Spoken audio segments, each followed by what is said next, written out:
House will please be in order. Those persons not having privilege of the floor will please vacate the chamber. Members and guests in the galleries will please rise as we are led in prayer this morning by the gentleman, the 46th, Delegate Burkhammer. Thank you, Mr. Speaker. Let us pray. Heavenly Father, we just thank you for the privilege to come together and to serve this great state and these great people, Lord. We just ask your guidance upon us, Lord, that you would lead us, give us wisdom and knowledge, Lord, that everything that we do would be glorifying to your name. Lord, may we put our own passions and desires aside and, Lord, just truly serve you in this state. Lord, we just love you. We thank you. It's in Jesus' mighty name I pray. Amen.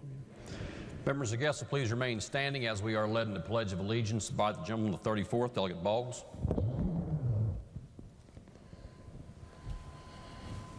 I pledge allegiance to the flag of the United States of America and to the republic for which it stands, one nation under God, indivisible, with liberty and justice for all. Members and guests may be seated. Reading of the Journal.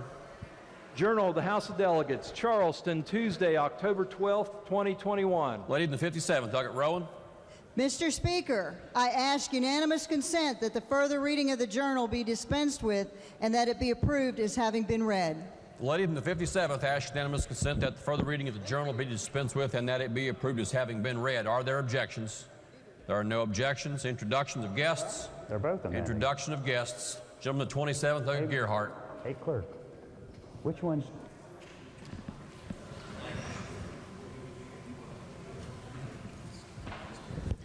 Thank you, Mr. Speaker. It is my pleasure and honor this morning to introduce a former member, elected first from the 32nd District, last time he was elected from the 39th District, one of the original members of West Virginia's version of the Four Horsemen, Ron Walters.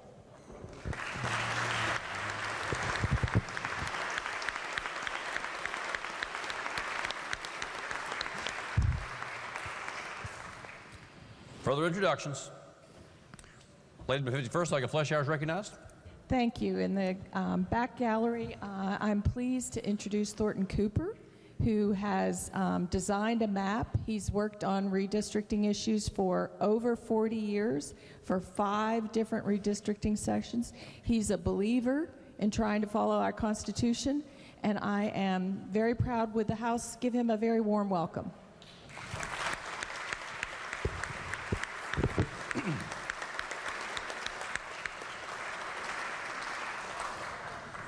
Further introductions, reports of standing committees, reports of select committees, message from the executive.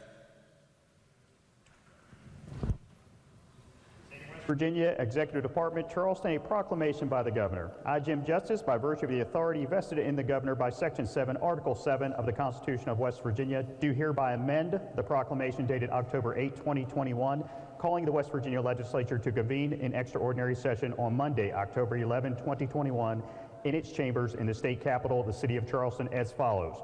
1, by adding items 35 and 36 as follows. 35th, to supplement and amend appropriations of public monies out of the Treasury from the balance of monies remaining as an unappropriated balance in the State Fund General Revenue to the Department of Homeland Security, Division of Justice and Community Services, Fund 0546, Fiscal Year 2022, Organization 0623, by supplementing and amending the appropriation for current expenses, Appropriation 13000, in the amount of $4 million for the fiscal year ending June 30th, 2022. 36, to amend the Code of West Virginia 1931 as amended by adding thereto a new section designated 1634B relating to required exemptions to compulsory immunization against COVID-19 as a condition of employment. To provide that a covered employer as defined in this section that requires as condition of continued employment or as a condition of hiring an individual for employment that such person receive a COVID-19 immunization or present documentation of immunization from COVID-19 shall exempt current or prospective employees from such immunization requirements upon the presentation of one of the following certifications. 1, a certification presented to the covered employer signed by a physician licensed pursuant to the provisions of Section 30-3-1 et sec or 30-14-1 et sec of the Code, or an advanced practice registered nurse license pursuant to the provisions of 37-1 et sec of the Code, who has conducted an in-person examination of the employee or prospective employee, stating that the physical condition of the current or prospective employee is such that a COVID-19 immunization is contradicted. There exists a specific precaution to the mandated vaccine, or the current or prospective employee has developed COVID-19 antibodies from being exposed to the COVID-19 virus or suffered from and has recovered from the COVID-19 virus, or 2, a notarized certification executed by employee or prospective employee that is presented to the covered employee by the current or prospective employee that he or she has religious beliefs that prevent the current or prospective employee from taking the COVID-19 immunization. To provide that B, a covered employer shall not be permitted to penalize or discriminate against current or prospective employees for exercising exemption rights provided in this section by practices including, but not limited to, benefits, decisions, hiring, firing, or withholding bonuses, pay raises, or promotions. To provide that C, as used in this section, the following terms shall have the following meanings. 1, covered employer shall mean A, the state of West Virginia, including any department, division, agency, bureau, board, commission, office, or authority thereof, any political subdivision of the state of West Virginia, including, but not limited to, any county, municipality, or school district that has employees, or B, a business entity, including, without limitation, any individual, firm, partnership, joint venture, association, corporation, company, estate, trust, business trust, receiver, syndicate, club, society, or other group or combination acting as a unit engaged in any business activity in this state, including for-profit or not-for-profit activity, that has employees. 2, COVID-19 shall mean the respiratory disease caused by novel coronavirus known as COVID-19. 3, immunization shall mean any federally authorized immunization for COVID-19, whether fully approved or approved under an emergency use authorization. To provide that D, any person or entity harmed by a violation of this section may seek injunctive relief in a court of competent jurisdiction. To provide that E, the provisions of this section shall become effective immediately. In witness thereof, I have hereunto set in my hand and caused the great seal of the state of West Virginia to be affixed, done at the Capitol in the city of Charleston, state of West Virginia, this 12th day of October, in the year of our Lord, 2021, and in the 159th year of the state. Jim Justice, Governor. State of West Virginia, Executive Department. That message will be received. State of West Virginia Executive Department, Charleston, a proclamation by the Governor. I, Jim Justice, by virtue of the authority vested in the Governor by Section 7, Article 7 of the Constitution of West Virginia, do hereby amend the proclamation dated October 8, 2021, calling the West Virginia Legislature to convene an extraordinary session on Monday, October 11, 2021, in its chambers in the state capitol, the city of Charleston, as follows. 1, by deleting the 31st item in its entirety and replacing it with the following. 31st, to amend and reenact 16.2.2, 16.2.11, and 16.2.13 of the Code of West Virginia 1931 as amended, all relating to the role of local county commissions or appointing entities as to rules of local health boards. By amending 16.2.2 to provide that enforcement activity means the implementation or enforcement of applicable state rules, and local health department rules. To provide that enhanced public health services means services that focus on health promotion activities to address a major health problem in a community, are targeted to a particular population, and assist individuals in this population to access the healthcare system, such as lead and radon abatement for indoor air quality and positive pregnancy tracking. And that enhanced public health services are services a local health department may offer. To provide that health order means an order issued by the local health officer or local health board to protect the public health of the citizens by directing an individual or discrete group of individuals to take a specific action to protect the health of the public or stop the spread of a communicable disease. To provide that imminent public health emergency means any immediate acute threat, hazard, or danger to the health of the population of the jurisdiction, whether specific or general, whether or not officially declared. To provide that guidance means providing advice to a person, the public, a business, school board, or government entity regarding a public health issue or matter, and the guidance is not a health order. To provide that local health department rule means a rule issued by the local board of health that has been approved by the appointing authority, a rule issued by the local board of health that was adopted prior to March 4, 2021, or a rule issued by the local health board of health that may immediately go into effect because of an imminent public health emergency under the provisions of 16.211B3H of the Code. To provide that local rule means an order adopted by a county commission or an ordinance adopted by a city that properly directs the local health department to implement or enforce the order or ordinance.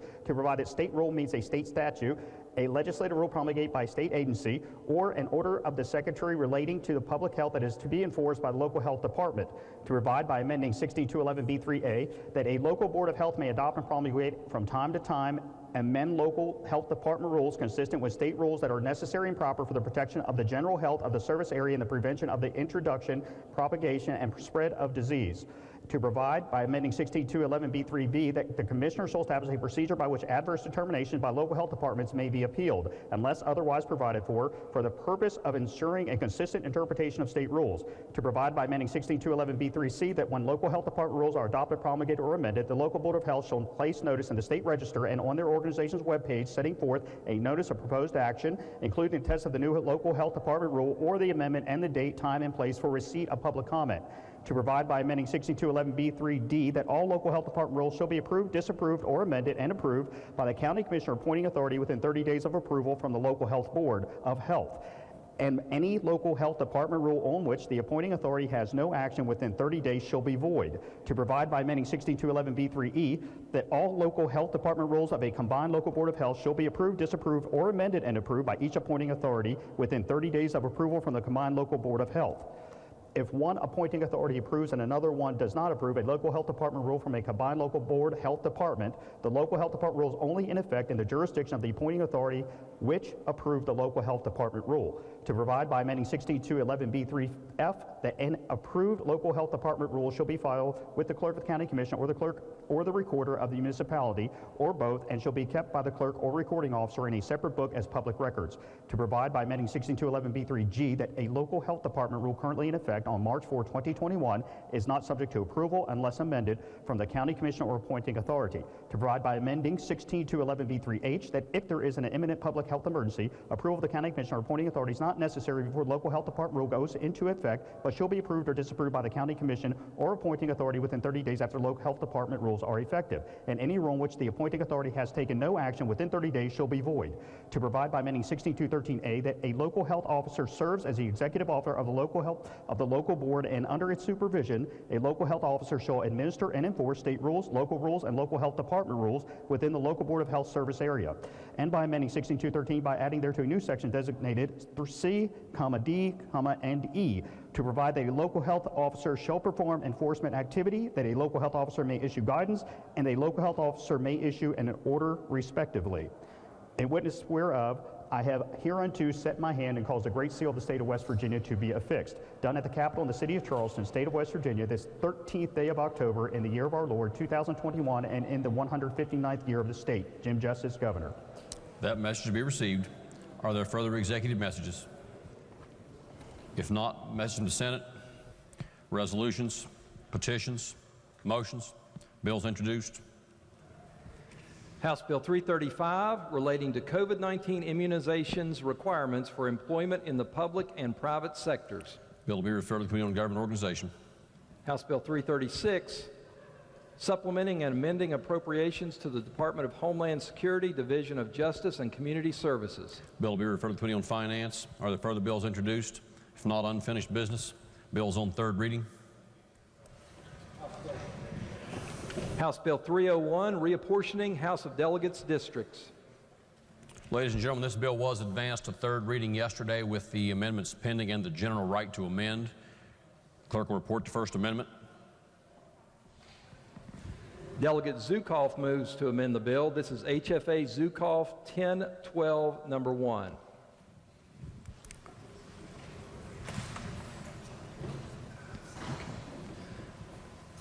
These amendments have been submitted in the form of maps, and they are available on the redistricting section of the legislative website. Are all members clear about the availability of the amendments? If so, Chair will recognize the lady from the 4th, Delegate Zukoff, to explain the First Amendment. Thank you, Mr. Speaker. I brought a little prop because we're all from different areas of the state, and sometimes we don't know each other's geography very well. This is the northern Panhandle, and this is Wetzel County down here at the bottom. So what my amendment does is it proposes that the split in Marshall County and Wetzel County actually remain the same, but the district is split up a little bit differently to better reflect the needs of the community. Our community, the community that we know. Now, I proposed this amendment in the Redistricting Committee and there were some questions, and one of the main reasons it was given for not approving or going against the amendment was that they were trying to keep all the urban areas, which are Benwood, what they said are Benwood, McMecken, Glendale, and Moundsville in Marshall County. You should know that Marshall County is part of a metropolitan statistical area with Ohio County in Wheeling and Belmont County across the river in Ohio. Marshall County has a completely urban statistical area. And Marshall County is also a very complicated place because we have its industrial base. It's always been strong. We have 2 coal mines. It's the largest coal producing county in the state of West Virginia, which sometimes people are shocked about because you think it's the southern coal fields. We also are ranked number 9th in the number of farms in the state of West Virginia. So we have a very strong agricultural community as well in our county. Our largest employers are the coal mines. We have 2 chemical plants along the river. We have a power plant along the river. We have 2 midstream gas and oil companies along the river. It's our major employers are all industrial. Wetzel County, on the other hand, is a rural county. It is, its major employer is the school system, Wetzel County Schools. It's a much different county, and it's rural, but it doesn't have the same agriculture base that Marshall County does. This proposal would actually split the district a little differently. The variation in the numbers of people are 2. It doesn't change the map at all to change the numbers. It simply redraws the districting lines. And I make this proposal for 2 reasons. Well, I want to point out something first. I need to tell you in this northern Panhandle area that the variation ranges in these northern Panhandle counties rank from 4.52% to 4.99%. So given those variations, there are 6,000 more people in the northern Panhandle districts that need to be there. That was a decision made by the Redistricting Committee. The reason I bring that up, Marshall County has a population of 30,500. Wetzel County has a population of 14,400, approximately 400. It's very different, and I bring that up because part of what's happened to Wetzel County in this redistricting is that it's went from a county of 14,000 people because of the population loss that it's losing its single-member district. It already had one. We're breaking it up into 4 different districts. About 7,000 people go to Marshall County. Tyler and Doddridge get about 5,000 of those people. Monongalia County gets 247, and Harrison County, which absolutely has nothing to do with Wetzel County, gets 2,339 people. We are being very unfair to Wetzel County in this redistricting process. They are good people in Wetzel County, and I don't think that needs to happen.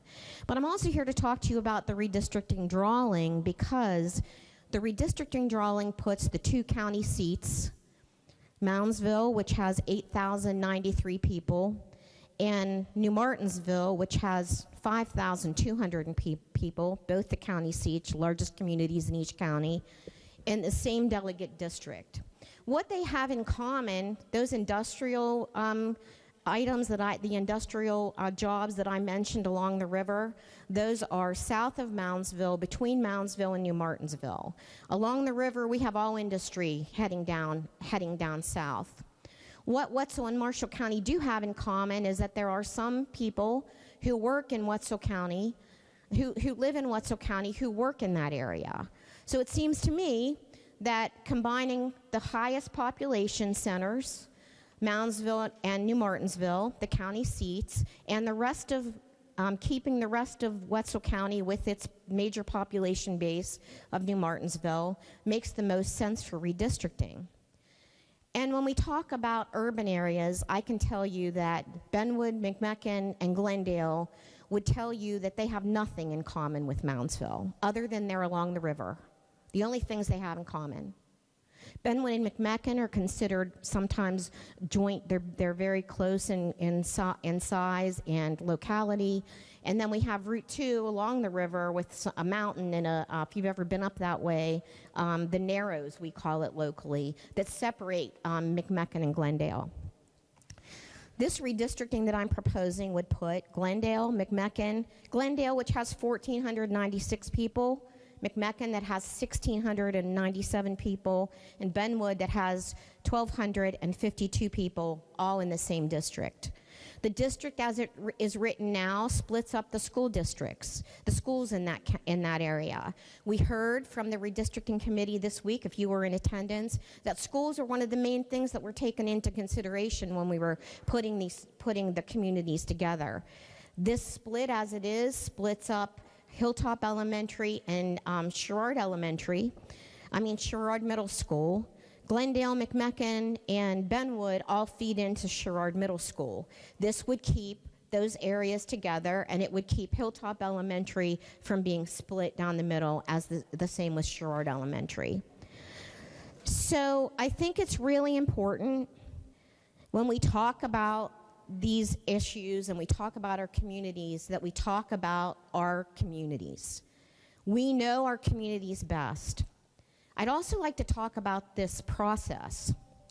You know, we were given these maps, and about transparency. We were given these maps a little over a week ago, and prior to that, we were told as a caucus to work on getting your maps in and submitting them to the redistricting committee. We did that. I did that. I know my colleagues did that. We gave those to the redistricting committee. One of those maps were accepted as is. When the redistricting map was released by the House Redistricting Committee, we were then told, when we called and talked about the maps, that, you know, we still have some changes, and we were told, work with your colleague in your area, which in my case happens to be a Republican, and if they approve the changes, we'll make the changes on the redistricting map. So in essence, what you did, if there were a Democrat and a Republican in the same district, you gave the Republican veto power. That's not how this is supposed to work. It is not how this is supposed to work. I reached out to my colleague, and apparently he did not approve of this. I talked to him. He wanted to go over the map with Jeff Billings when he got to Charleston.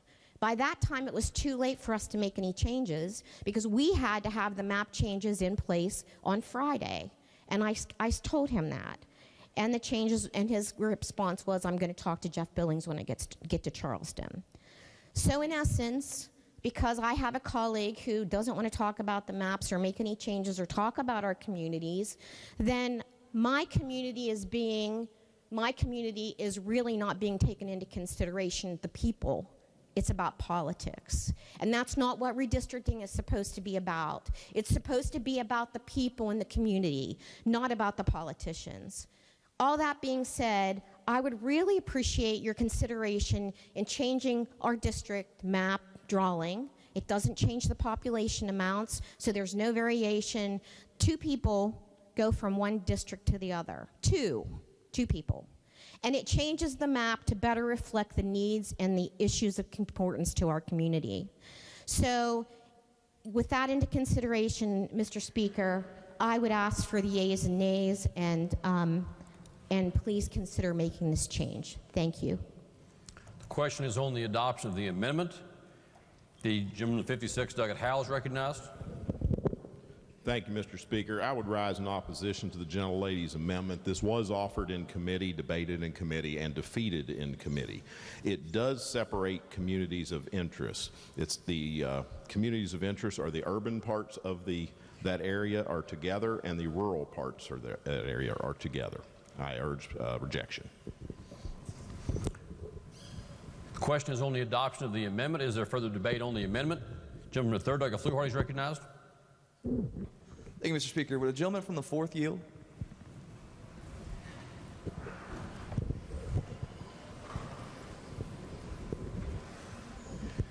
Have you had is that a yes?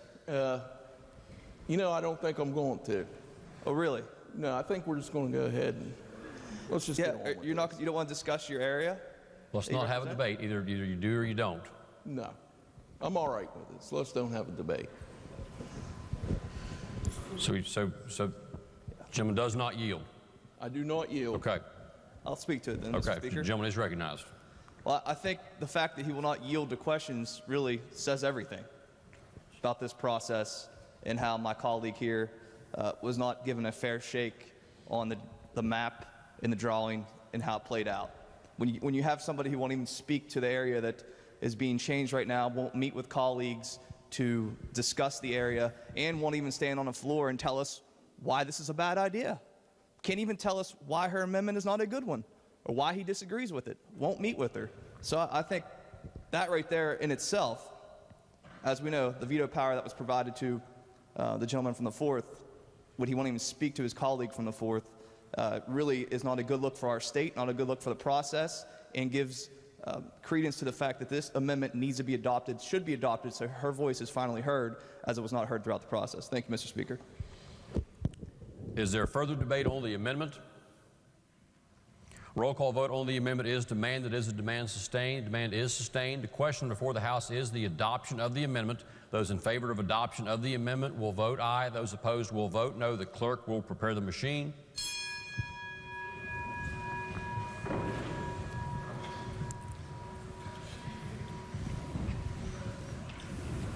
Has every member voted?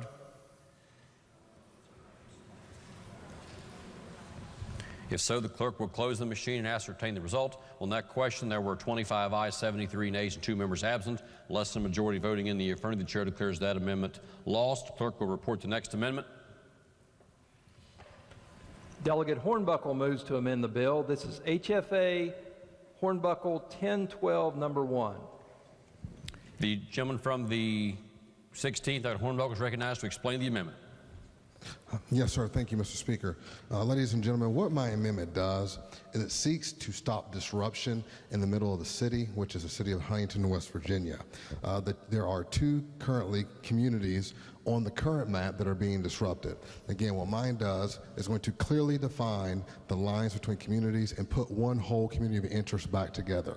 I reserve the right to close and ask for the yeas and nays. The question is on the adoption of the amendment. Is there debate on the amendment? The gentleman of 17th, Delegate Rohrbach, recognized. Thank you, Mr. Speaker. I reluctantly have to arise to urge rejection of the gentleman's amendment. But in doing that, I will, the gentleman is a dear friend of mine, so I'm not happy about this, but I think I need to give a little explanation of what community is being held together here with the current map. And a little of this is going to get in the weeds, but it's the Marshall University property area.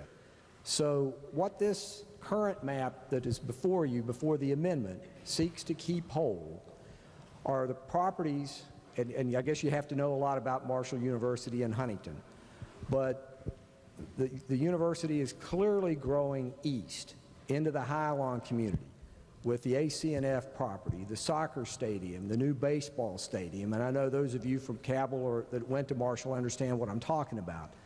So that was the rationale in the map that is before you for your consideration today before amended. And so and it also keeps the Polymer Alliance zone, which has been talked about, and the land back behind the ACNF where they're otherwise known as the McGinnis property. So this amendment would split that, where I think there's great value in having that property still in with the property where the main campus is at. So with that in mind, I would ask reluctantly against my good friend, and I hope he takes that in sincere fashion. He is my good friend, but I'm going to have to ask for rejection of this amendment. Thank you, Mr. Speaker. The question is on adoption of the amendment. Is there further debate on the amendment? If there is not, the chair recognizes the gentleman of 16th who did reserve the right to close debate on the amendment. Thank you, Mr. Speaker. And to my colleague and good friend from the 17th, obviously we're really good friends. I take you at your word, and I know that. Furthermore, I want to let the body know that I appreciate him in working with me. I don't even want to call it a bipartisan fashion. Just friends working together to try to restore the district at the map that you have before you, because the map that you have before you did have a slight change. I would also like to credit the others on the Redistricting Committee in doing that. But in looking at it a little bit further, I would like to educate the body on the parts of towns that we are talking about. First, we are talking about the Highline District, as my colleague from the 17th talked about. On your current map, if you can look at it, it actually does not include all of the Highline District. It cuts off around, looks about 27th Street, I believe, and then there are several blocks that it keeps on extending into the east. So the first thing that my amendment does, okay, it clearly defines between the Marshall University District and leaves that Highline District whole. So that is the first thing to note here.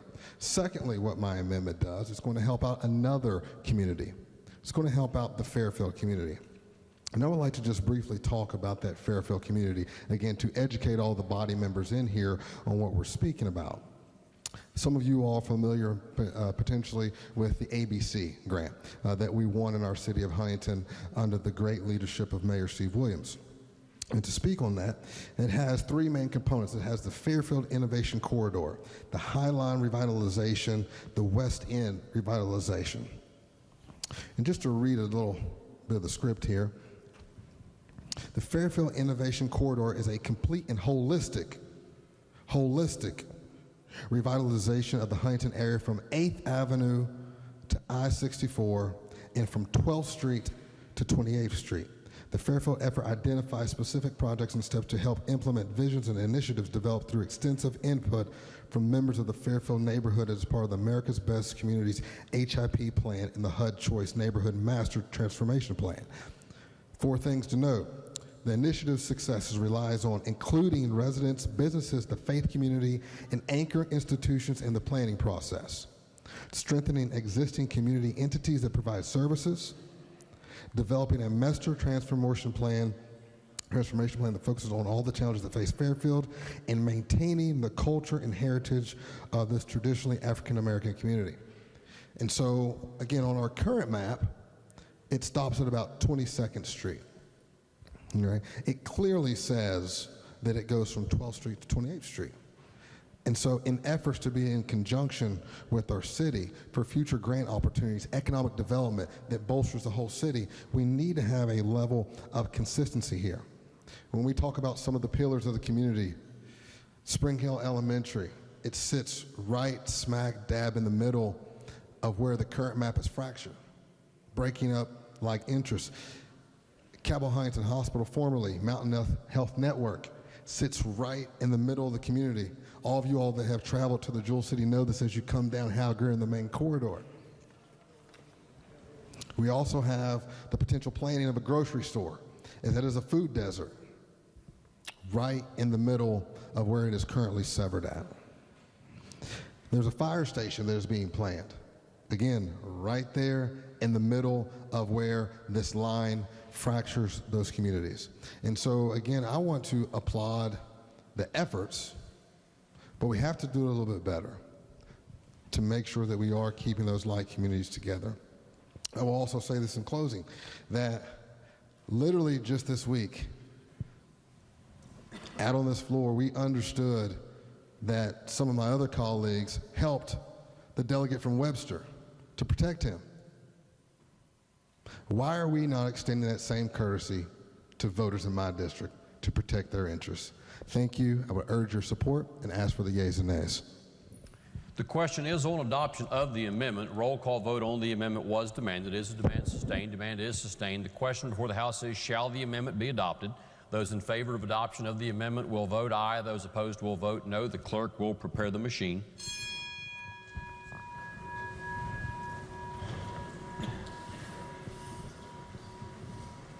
Has every member voted? If so, the clerk will close the machine and ascertain the result. On that question, there are 22 ayes, 76 nays, 2 members absent. Less than a majority in the affirmative. The chair declares that amendment lost. Clerk will please report the next amendment. Delegate Doyle moves to amend the bill. This is HFA Doyle 1012, number 1. The question is on adoption of the amendment. Chair recognizes the gentleman of 67th, Delegate Doyle, to explain the amendment. Thank you, Mr. Speaker. And I am going to do my very best to keep the details to the minimum, but use enough of them that the members understand just exactly what I'm proposing here. The Corporation of Shepherdstown, and that's what it's called, only has about 850 people in it. Now, the official population is about twice that, but that counts students in dorms at Shepherd University. And most of those folks rarely vote in our elections in Jefferson County. Most of them vote back where their parents live. So it's really about 850 people, although it looks about twice that on the map. The boundaries of the corporation have not been expanded since before the American Revolution, except for one minor boundary adjustment not too long ago. But during that time, a core community has grown up around it, residential subdivisions bordering on the corporation, and then maybe one beyond that total roughly around 5,000 people. That's the core community of Shepherdstown. And roughly about, if you were to draw a radius of 3 miles from the main corner of Shepherdstown in West Virginia, you probably have about 7,000 or 7,500 people. But it's the 5,000 that are that core.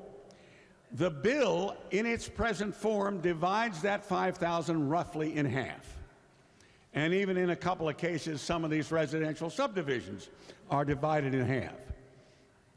The change that I propose in this amendment is a trade of about 2,500 people in from what is now the 97th district. And that's the one on which has, generally speaking, the western residential subdivisions, from about 2,700 from the 100th district, which is the other half of the core community.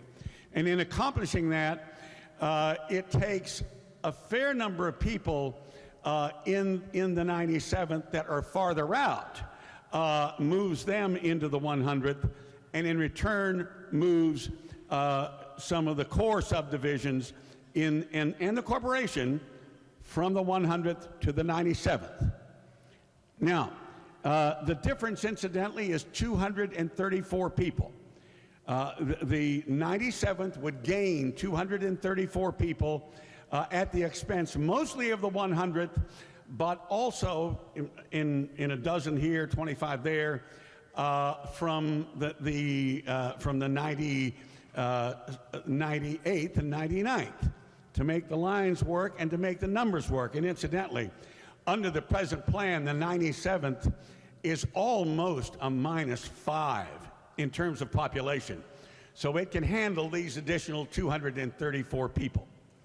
Now, and incidentally, there is no appreciable difference, Democratic versus Republican voters, in these two groups of people.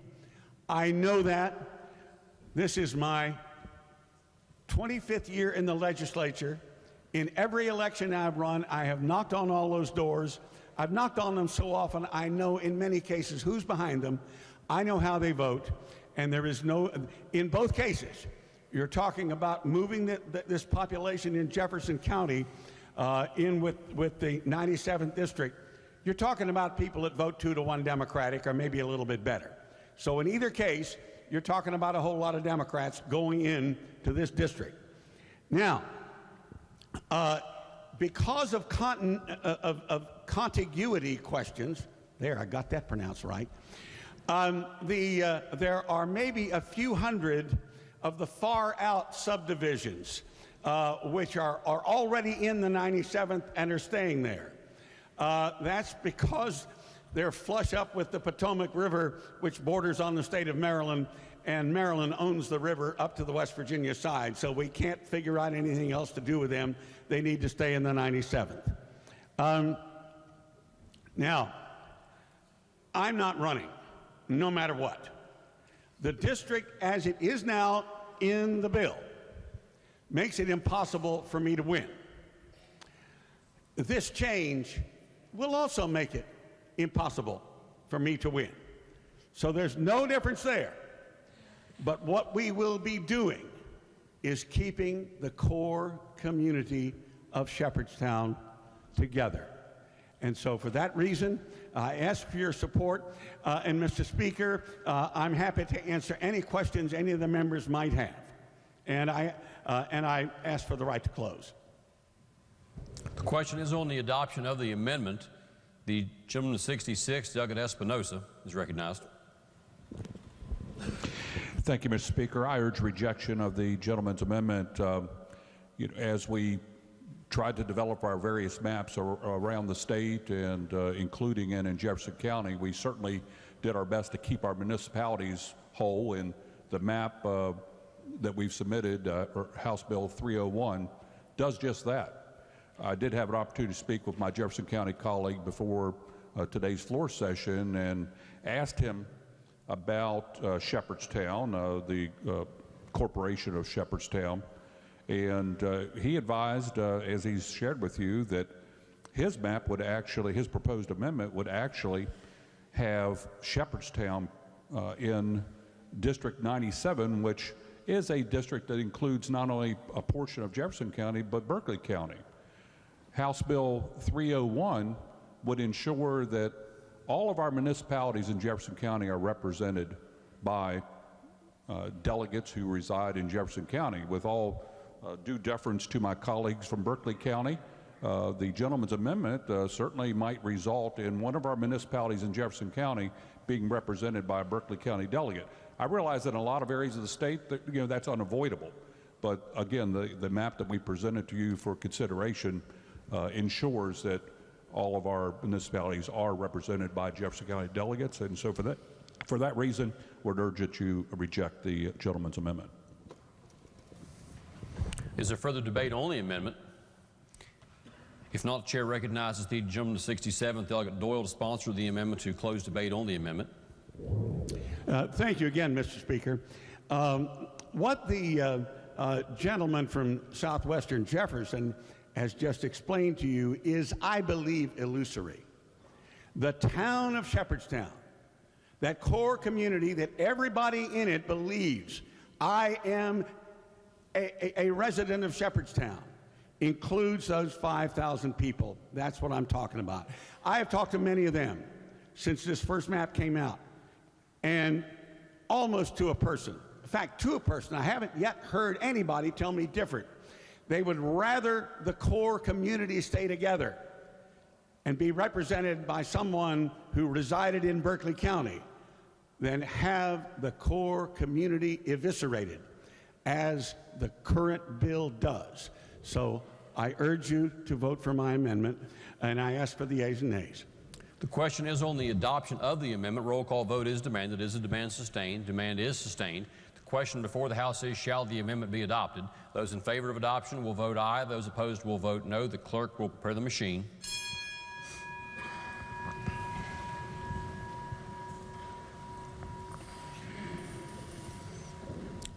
Has every member voted? If so, the clerk will close the machine and ascertain the result. On that question, there were 22 ayes, 76 nays, and 2 members absent. Less than a majority voting in the affirmative. The chair declares that amendment lost. The clerk will report the next amendment. Delegates Barrick and Pushkin move to amend the bill. This is HFA Barrick and Pushkin 1012 number 1. The question is on the adoption of the amendment. The chair recognizes the gentleman from the 37th, Delegate Pushkin, to explain the amendment. Thank you, Mr. Speaker.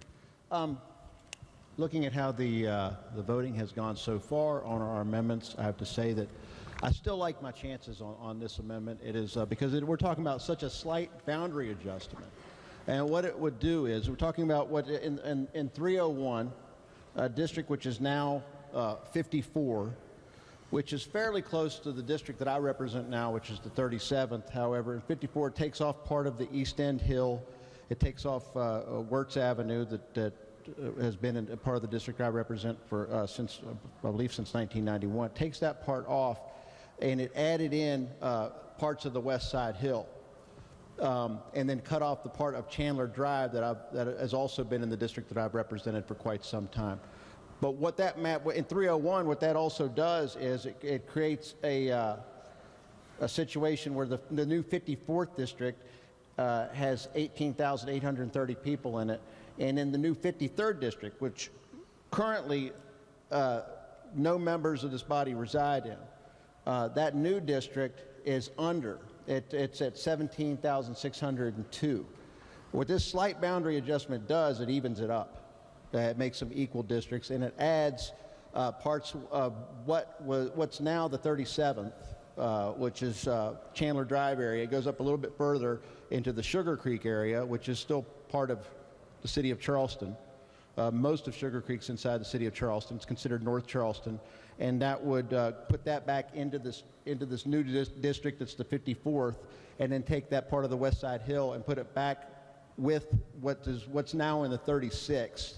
So you're basically putting districts back where they have been voting, and while you're doing that, you're also evening up the population to make more equal districts.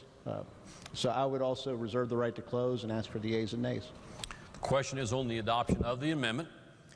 Chair recognizes the gentleman from the 40th, Delegate Jeffries.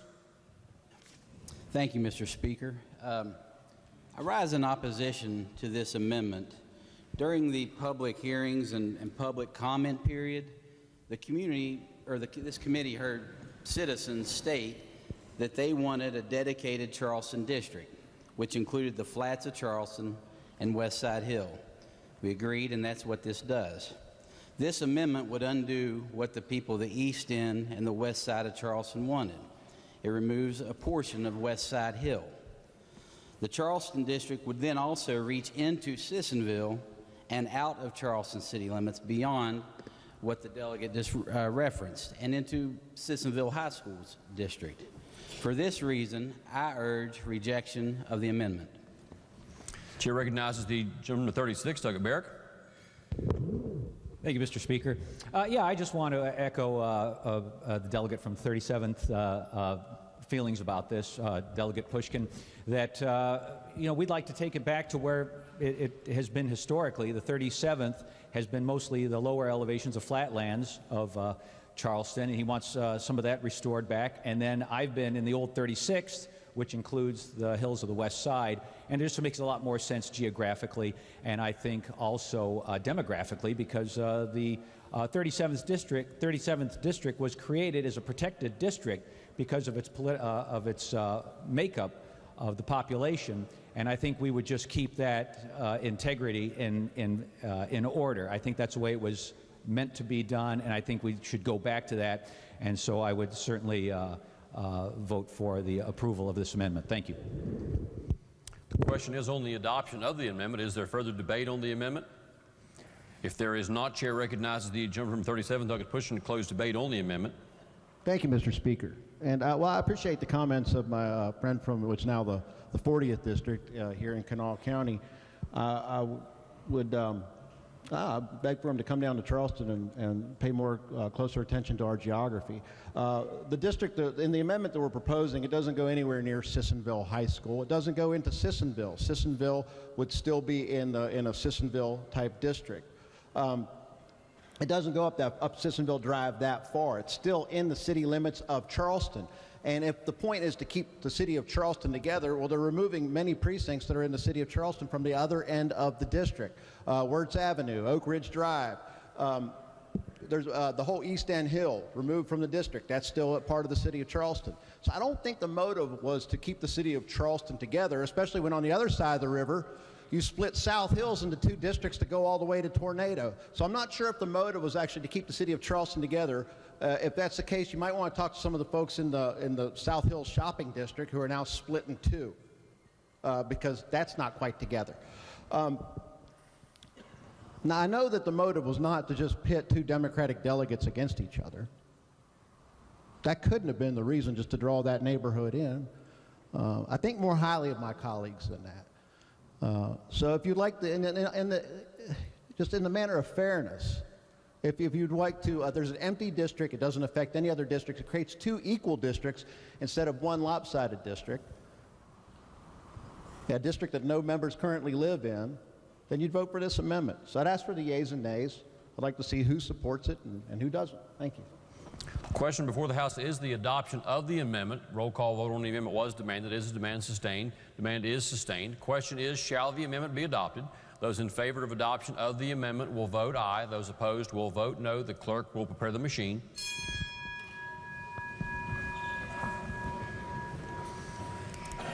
Has every member voted? If so, the clerk will close the machine and ascertain the result. On that question, there were 22 ayes, 76 noes, and 2 members absent. Less than a majority in the affirmative, the chair declares the amendment lost. Clerk will please report the next amendment. Delegates Fleshauer and Barrick move to amend the bill. This is HFA Fleshauer and Barrick 1012 number 1. The question is on adoption of the amendment. Lady 51st is recognized to explain the amendment. Thank you, Mr. Speaker. I am going to talk a little bit more about the legal and the constitutional problems with House Bill 301 and why the amendment that we are offering satisfies the law and our state and federal constitution. I'm not going to talk much about communities of interest, which is also the law. Our Supreme Court at the state and federal level has interpreted our Constitution to require communities of interest to be kept together. My fellow colleagues have talked a lot about that and how this map, as the delegate from Jefferson said, eviscerates some of them. I'm not going to focus on that. I'm going to talk first about the federal constitutional issues and then about the state constitutional issues. But before I do that, I do want to thank Thornton Cooper, who devised this map and is the brains behind it. Thornton, when he first became interested in this issue over 40 years ago, I believe, used a slide rule. Some people here might not know what a slide rule is, but today we have very sophisticated computer programs, and there is a big difference between our ability to laser draw these compared to many 40 and 50 years ago. So what are the federal constitutional issue I'm going to talk about is they relate to fairness and one person, one vote. Anybody ever heard of that idea before? One person, one vote? Pretty foundational for our country. And why it's a hallmark. And why is this proposed map in conflict with that? Well, and I'm going to talk about how it's done. This map shoots for a 5% differential. And I'm going to give you an analogy to show how that's unfair. So let's say the gentleman from Wayne over here was involved in a close election, 105 to 95. So 5% above 100, 5% below. Under this proposal, since so many of the districts have a 5% differential, we could just flip a coin to decide who won. If any of you have been in a close election, you might realize that that isn't the fairest way to do things. So what does a 5% deviation mean in terms of voters? So we figured that out by looking at our ideal number per district, which is 17,937, and if you take 5% of that is 896 voters. And if you also think about it, if you have 5% above and 5% below, that is there's almost 1,800 voter difference between these two types of districts. So the lady from Marshall explained what happened in the Northern Panhandle. I'm going to talk about that in a little bit more detail, because what I believe was done in the Northern Panhandle was those 7 districts, 1 through 7, were overstuffed. And by clumping them together, what do you do to those people. All 7 of those districts have more than 850 votes above the ideal. And what happens, and another effect, as she explained, is Marshall County is slammed down into Wetzel, which should be whole under our state constitution. And the effect of that is the people in the northern panhandle have their votes devalued. Their vote weighs less than other areas of the state. That whole portion of West Virginia, their votes are devalued. And then you can look, there's another place where the votes are understuffed. And that is over in the Wood County area. If you look at those districts, and let me see which ones they are here.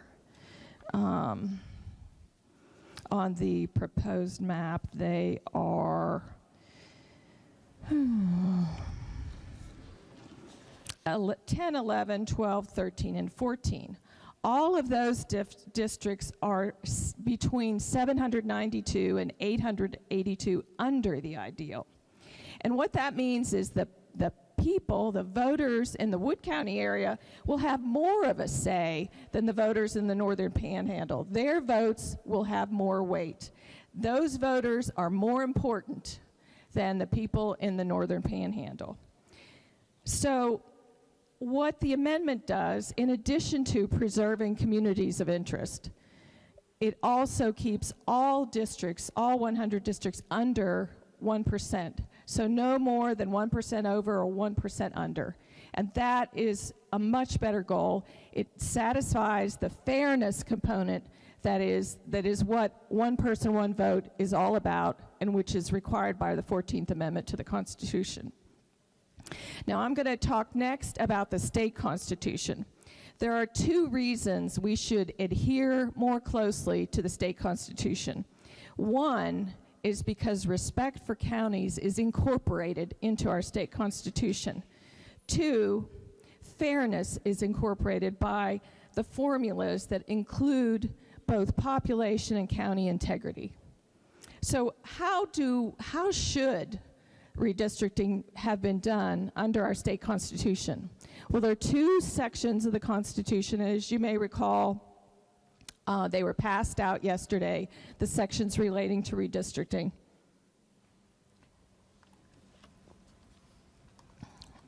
Section 6 contains a formula for the smaller counties. Those that are 3/5 of the ideal, or 60%, are joined with contiguous county or counties, with a contiguous county or counties. Section 7 explains that you divide the population of the state by the number of delegates. It explains there are 2 types of districts, and both of them have to do with counties.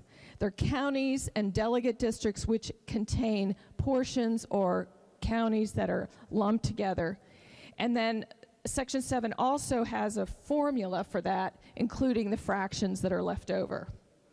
There is no evidence, I've heard no discussion about any attempt to abide by these sections of the Constitution, either a little bit or a lot. I haven't heard anybody talking about that, but that's in our Constitution. It's mandatory language. Why is it in there? Well, let's just talk about why counties. Counties are important in West Virginia because we're a rural state.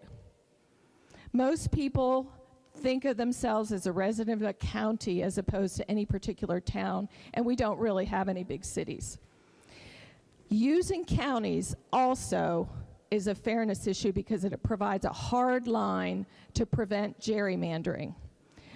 We've seen gerrymandering before. One of the easy ways to do it is to take someone who lives in one county that you oppose and lop on a whole bunch of another county to make it really hard for that competitor to win. If you ignore county boundaries, you can do that. The third reason is that we have a very long tradition of respecting county boundaries and using the county as the main way that we do redistricting. I'm going to read from a recent Supreme Court case that is called Maynard et al. Versus Justice et al.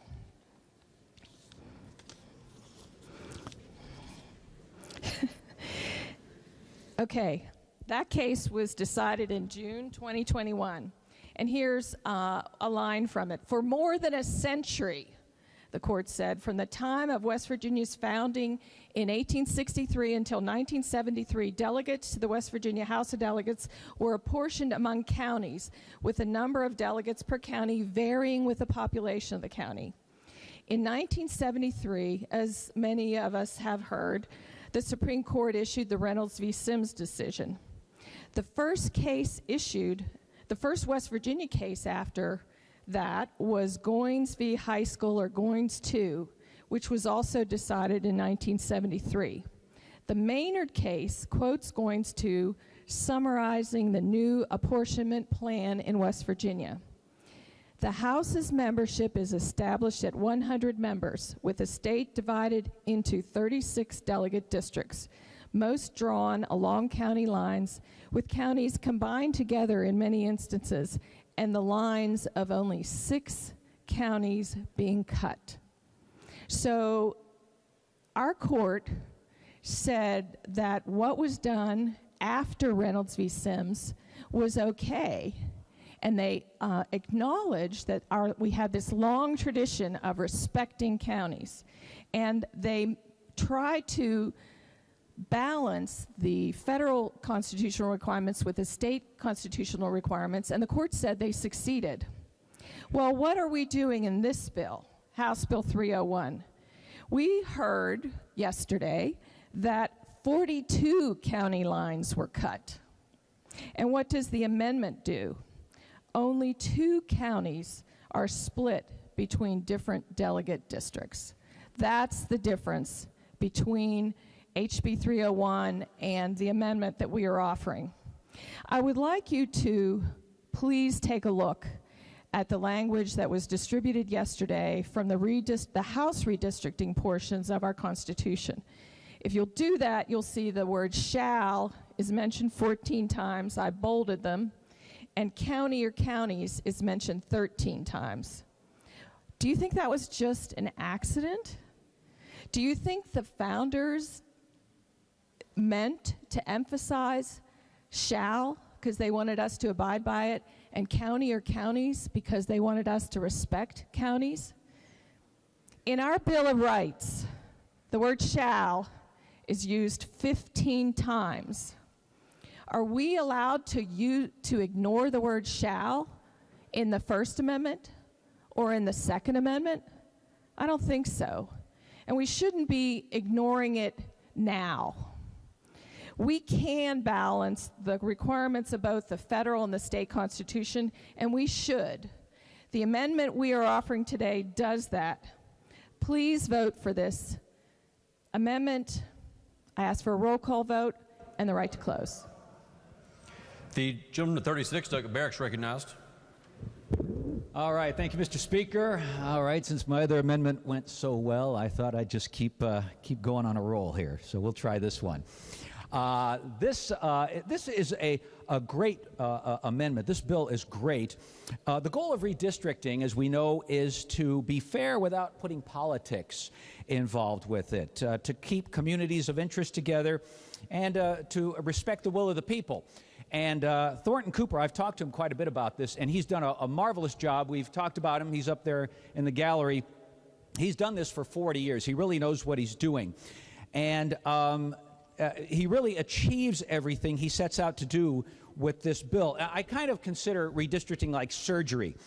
You try to make clean cuts, be efficient, have a healthy outcome, and, of course, have the patient survive. And this accomplishes that. This went according to plan. The constitutional guidelines, as Delegate Fleischauer was talking about, the population in each district stays within 1%. That's tremendous. Communities of interest are kept together. As she also mentioned, the counties are not cut up. So, again, the patient survives this one very well, and this is a very good surgery. On the other hand, the redistricting committee's solution in a surgery sense is more along the lines of Frankenstein's monster.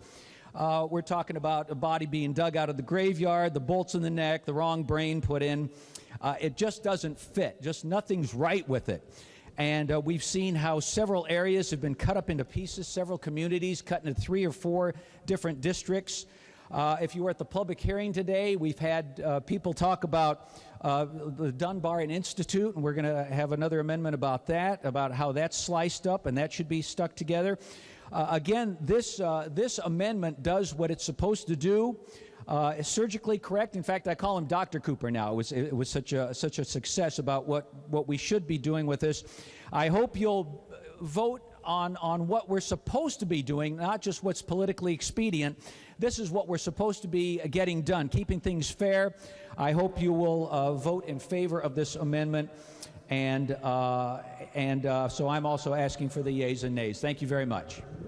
The gentleman from 56, Delegate Howell, is recognized. Thank you, Mr. Speaker. I rise to urge rejection of the gentlelady's amendment. By trying to keep the deviation at 1%, it breaks up communities of interest. And the federal courts have ruled on numerous occasions that plus or minus 5% is okay. In 1971, when we tried to follow the state's constitution, it led to a variance of 85% in one district.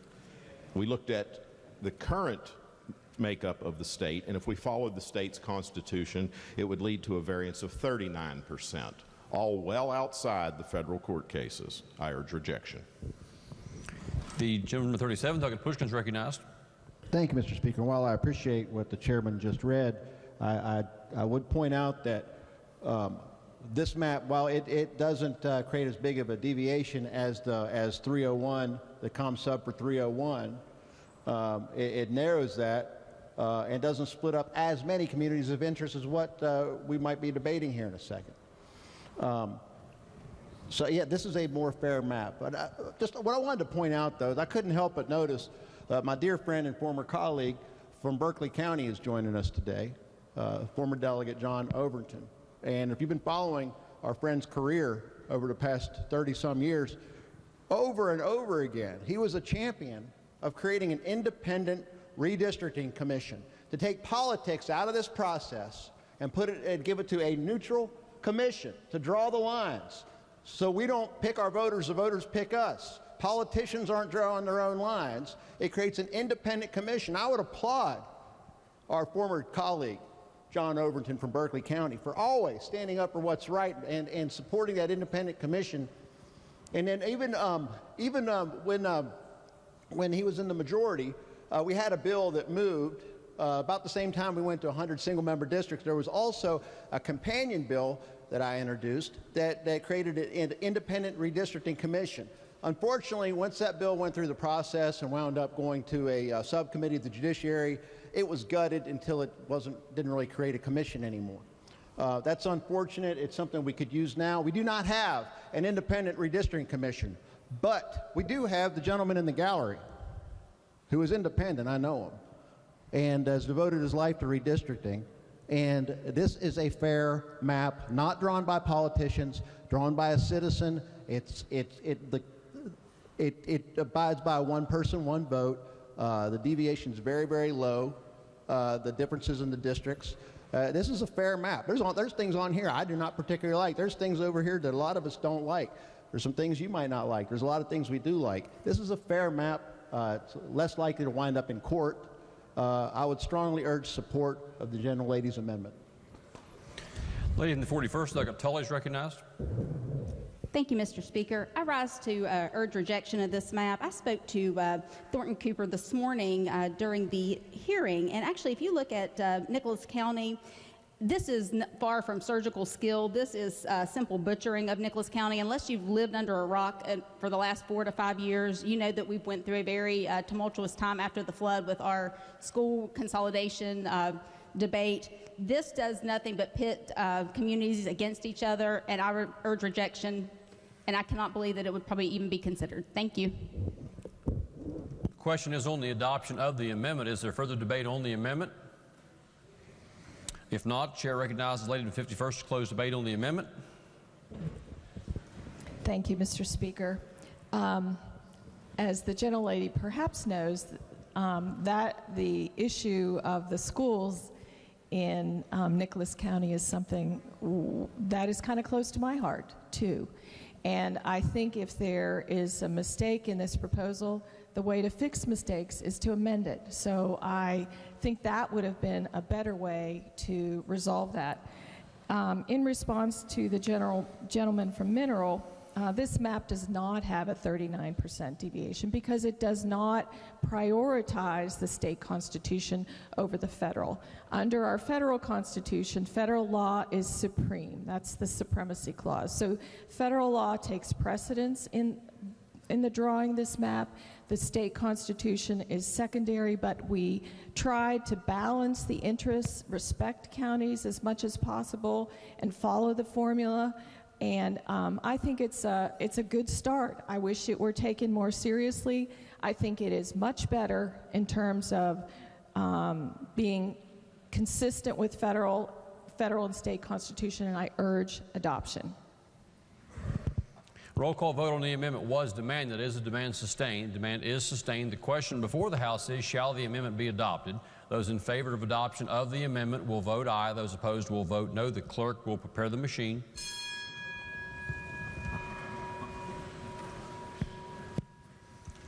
Has every member voted?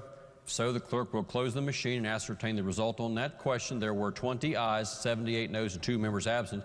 Less than a majority in the affirmative. The chair declares the amendment lost. The clerk will please report the next amendment. Delegate Young moves to amend the bill. This is HFA Young 1013. The question before the House is the adoption of the amendment. The chair recognizes the lady from the 35th, Delegate Young, to explain the amendment. Thank you, Mr. Speaker. I'm going to try to be as compact as I can because this amendment, I hope you guys have it pulled up, changes 4 districts. The reason that I did this today and didn't try to have it done during the redistricting meeting is because some things were brought to my attention during the public hearing this morning, specifically about the towns of Dunbar and the unincorporated area of Institute. So as you guys may know, Dunbar in the current map, which is districts 57, 60, and 58, if you live in Dunbar, you're going to go to the grocery store in District 57, you're going to go to the park in District 60, and you're going to go to school in District 58. Those are all within 1 mile of each other. Also, you may know that the black population in West Virginia is 3.6%, but in Institute, it's 54%. That's a community of interest, and those people deserve to vote together. So what we did in the map is pull Dunbar out of the South Charleston district and put it in with St. Albans. So it's going to go Dunbar, Institute, and then the compact area of St. Albans all together. So the next thing is South Charleston. I got a letter from the mayor of South Charleston where I happen to live, and he wants to keep South Charleston as whole as possible. I agree with that. It's a light community. So what we did is we tried to make South Charleston as whole as we possibly can, because right now the municipality is divided in a little bit. If you look at the current map of the 56th and the 55th district, the delegate from the 37th talked about it a little bit. If you drive up Bridge Road in South Hills, I know a lot of us do often, you might be going to the restaurant 1010 and you might have to park across the street. You're going to be in 2 separate districts now. It's not going to be in the same one. I don't think that's right. We also got a letter from a lot of folks in Kanawha City who said that they want to be kept as whole as possible, so that's what we tried to do. We tried to make like communities together. If you look at the current, I think it's the 56th district, in the little book, you guys got this book? If you look at the 56th, there's a little section where the lines are so close together that they touch. And if you zoom in on the Google Earth, the district's actually only so wide that it fits 1 house and 1 garage. The road doesn't even fit. So it's a big, huge district. It gets wide enough for 1 home, and then it gets really big again. I would call that gerrymandering. So I would hope that we would be able to change that. I would also say that, unlike a lot of you, I'm in a district with another incumbent. The this guy that I like a lot. And this doesn't change that we're still in the same district. This has nothing to do with me at all. This is to keep my constituents together with their like communities, and I hope you'll support it. Thanks. The question before the House is the adoption of the amendment. Lady from the 51st Legislative Fletcher is recognized. Yes. Will the lady from Kanawha County yield? Yes. I don't understand this one house thing. Can you describe that in a little bit more detail? Yeah, so it's near Tornado. It's in the current 56. So if we pass the bill as it's written, you're going to go from, if you guys just look over the Kanawha River, it goes a little bit of South Hills. It gets a little wider towards like Target, and then it comes back over to Tornado. And the district lines get so thin that if you zoom in on the Google Earth where you can see people's houses, it's so wide that there's a river, then there's the land, and there's a bunch of houses, but the district is drawn where only one house fits in the lines of the new district. So you have a bunch of communities, one house, and then another couple communities. So does that mean like some kind of sliver was taken over to lump together a bunch of things here and a bunch of things there? That's correct. A sliver with one house in it? Yep. Okay, thank you. Yeah. Oh, and by the way, I support the ladies' amendment. I think that kind of thing is the kind of thing we should be able to fix. We should be able to agree that that's not right. The gentleman of the 40th, Delegate Jeffries, is recognized. Thank you, Mr. Speaker. I rise in opposition to the amendment. I appreciate what the delegate is wanting to do to try to keep communities of interest and municipalities whole, but it doesn't accomplish that. It actually divides St. Albans and removes Dunbar, which is a community of interest, from South Charleston. They share a high school. So with that, I urge rejection of the amendment. Thank you. The gentleman from the 37th, Delegate Pushkin, is recognized. Thank you, Mr. Speaker. Gentleman from the 40th yield. Delegate from the 40th, does the gentleman yield for a question? I'm sorry. Does the gentleman yield for a question? Yes, I yield. Okay. You stated that this would divide St. Albans into different districts. Under the current committee substitute for 301, how many districts is St. Albans in under that? In 301? Yeah. 301, we're getting ready to vote on it here in a little bit. How many districts does that put St. Albans in now? If your concern is we're dividing St. Albans, how divided is it under the proposal we're getting ready to vote on? I'm sorry, the bill, not the amendment. I'm told that is in one. Could you look at it again? Because it's in 3. It is in one district. The area up by Amandaville, what district is it in? That's not in St. Albans. Yes, it is. It's part of St. Albans. Amandaville is not a city. It's part of St. It's a neighborhood in St. Albans. It's part of St. Albans. It's not currently in with St. Albans in the district. How many districts is St. Albans divided into in 301? It is one. Just like West Side Hill is all together the same, from Garrison over. Mm-hmm. Thank you. Thanks. Good. Mr. Speaker, may I speak to the bill? Yes, gentleman is recognized. What you just heard is incorrect. It's the only thing I can say. It's incorrect. If you look at the it's divides parts of St. Albans into 3 different districts. If we had more time, I could show it to you. But it just, to me, to say we're trying to keep communities of interest together in one hand, then you have amendments to keep certain communities of interest, like the neighborhood my friend from Huntington was talking about. You vote against that, okay? Or if you take South Hills is divided, so, and I know some of y'all know where this is because sometimes you might go to dinner there when lobbyists take you there. 1010's on one side of the street, Bridge Road Bistro's on the other side of the street. They're now in separate districts. I know that neighborhood pretty well. It's cut right in 2. So the argument that we're trying to keep communities of interest together doesn't really hold a lot of water when you're cutting them all up over the state just to benefit one side of the aisle and securing political power into the next couple of decades. So I think we all know what's going on here. The amendment is fair. It addresses, and I applaud the lady for showing up at a public hearing, listening to concerns of people who lived in the area Mr. Speaker, we might want to try that sometime. Listening to our people who live in the area, listening what they have to say, and acting accordingly, and rushing to get an amendment out that actually addressed the concerns of the people who live in Institute, who are now cut off from West Dunbar and in another district which has the hill of Dunbar. If you actually care about the people you're going to try to represent there in the near future, you might want to start listening to them. Let's keep it together. The gentleman from 56, Delegate Howell, is recognized. Thank you, Mr. Speaker. We looked at census block up. It is not a single house. It has 137 people in it, and it is one of those irregular shaped census blocks that has been causing us problems, and we are looking at a bill during session to fix. I urge rejection. The question is on adoption of the amendment. Is there further discussion on the amendment? If not, does the lady from the 35th wish to close debate on the amendment? If not, the question before the House is the adoption of the amendment. Those in favor of adoption of the amendment will please say aye. Aye. Those opposed will please say no. No. Noes appear to have it. Noes have it. That amendment is lost. Are there further amendments? If not, the clerk will read the bill a third time. House Bill 301, Reapportioning House of Delegates districts. The question before the House is, shall the bill pass? Chair recognizes the gentleman from 56, Delegate Howell, to explain the bill.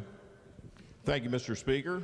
Before you, you have a 100 single-member district plan for the West Virginia House of Delegates. As you know, in 2018, HB 4002 was passed, which requires the House to go from the current 67 mixture of multi-member and single districts to 100 individual districts. You may also know we are dealing with population loss, and we also had population shift. Both of these factors are reflected in the plan before you. We have taken great care to utilize the feedback of the people through our 15 public hearings across the state and the virtual hearings, as well as information that was sent in by the public. We have taken care to keep counties and municipalities as whole as possible where it has been requested. We've also tried to be mindful of the communities of interest as much as possible and considered to be any groups of size or similar interests, concerns, and values. That could be geographical, historic, economic, socioeconomic, or even media markets and transportation patterns. Mr. Speaker, I urge passage of the bill. The question before the House is, shall the bill pass? The gentleman from the 5th, Delegate Pethel, is recognized. Thank you very much, Mr. Speaker. Today I rise in opposition to House Bill 301. And I want to talk about this bill's effects on Wetzel County and the 5th District that I presently represent. And yes, it's true that we've been losing population for several years. In 1980, Wetzel County had 21,874 people. Today, we have 14,442. And in the last 10 years, we went from 16,583 people to 14,442 for a 12.9% loss in population. And from Hancock to Tyler, we lost 10,661 people in the last 10 years. You know, when I saw these figures when they came out from the Census Bureau, I knew that redistricting was going to be very difficult for me. You know, next year will be my 30th year in the House of Delegates. And Wetzel County has always been a whole county with one delegate representing the entire county, with the exception of one precinct in the Wetzel part of Hayden City, which was in the 6th District. Well, that changed in 2011 with redistricting, as that precinct was placed back in the 5th District. You know, what this bill does, it takes Wetzel's 14,442 population and divides it into 4 districts, with Wetzel County being the smallest or least populated area in the district. And let me say that this is certainly not personal to me. I have great respect here for everyone.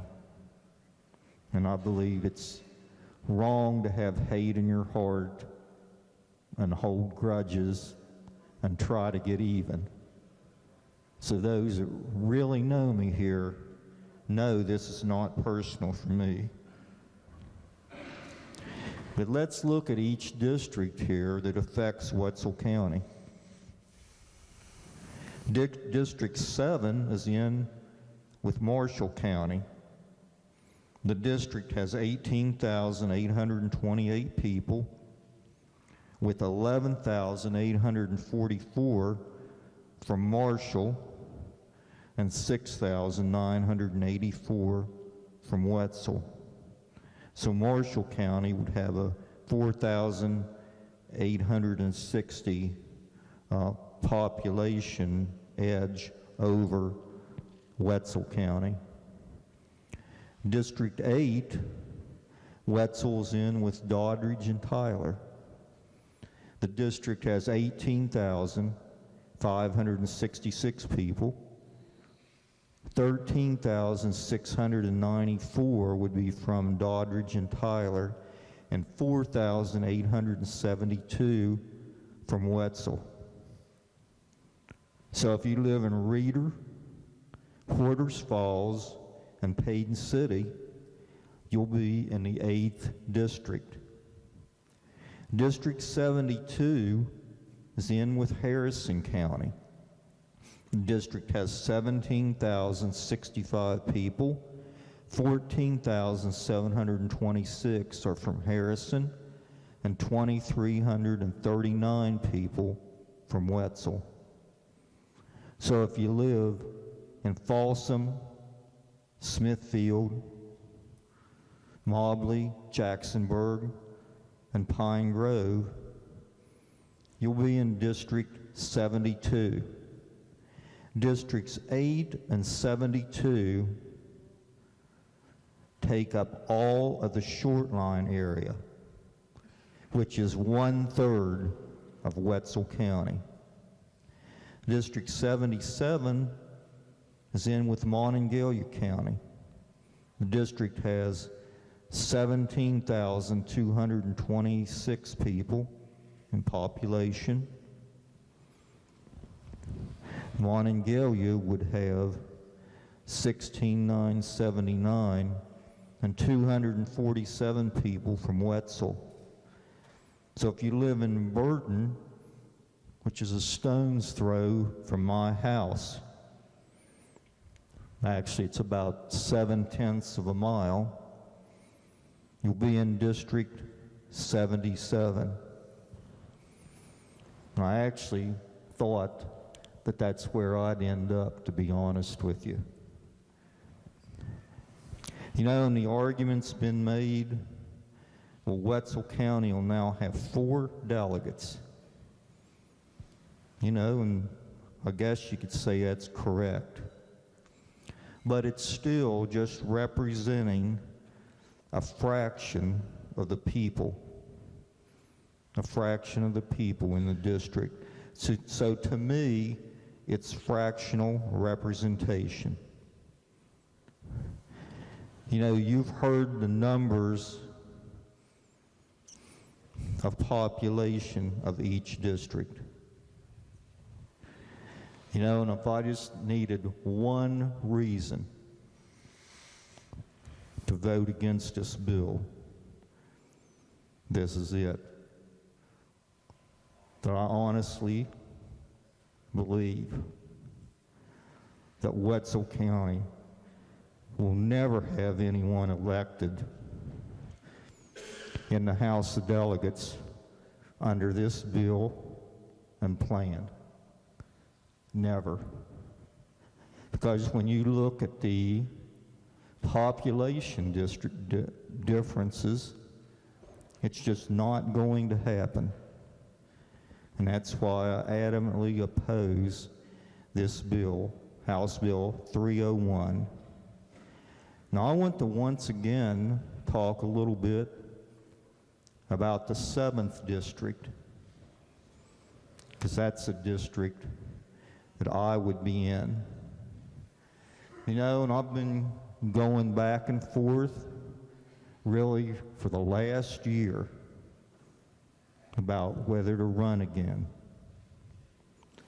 And, you know, to be honest with you, the last probably 3 or 4 months, every time I asked myself that question, it was always no. But I prayed about it and asked the Lord to give me a clear sign as to what I should do.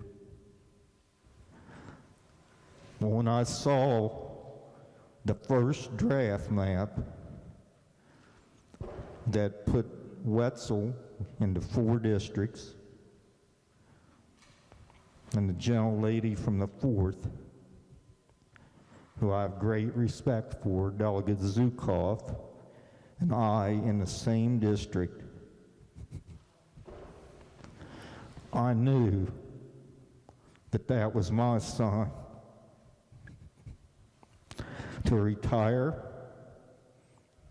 and I will not seek re-election in 2022. You know, and I've made a pledge to her that I will do everything to support her and see that she wins the Democratic primary and the general election next year.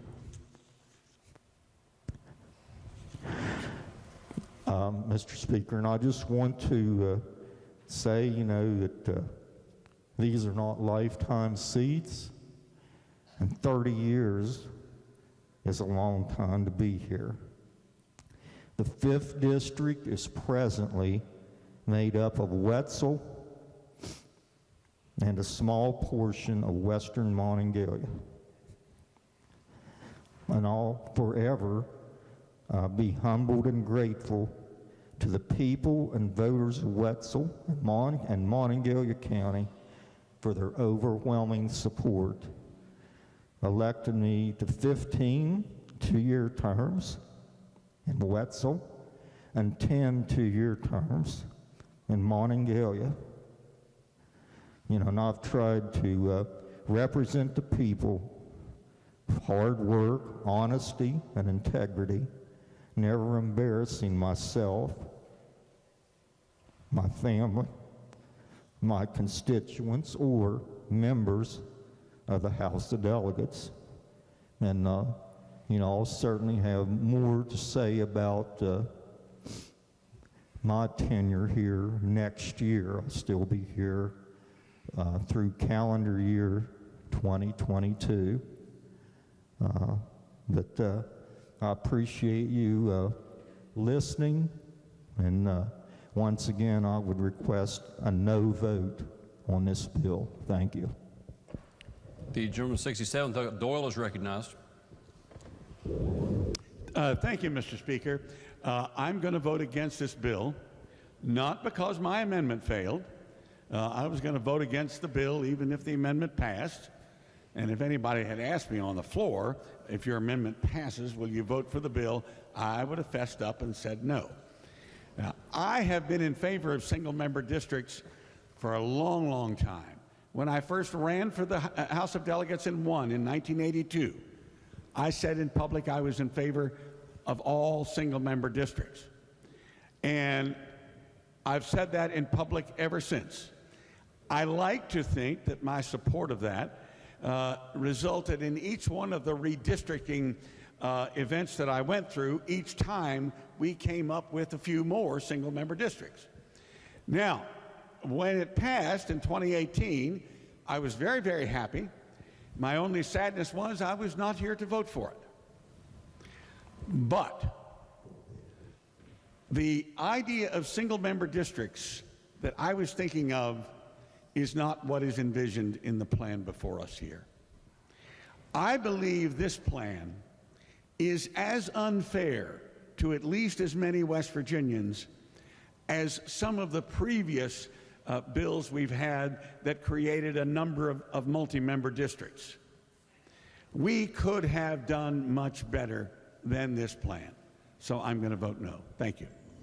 The gentleman of the 19th, Griffith, is recognized. Thank you, Mr. Speaker. I want to ask us to pause for a moment and stand and thank the delegate from Wetzel County for his character, his thoughtfulness, and his service to the state of West Virginia. Please stand with me.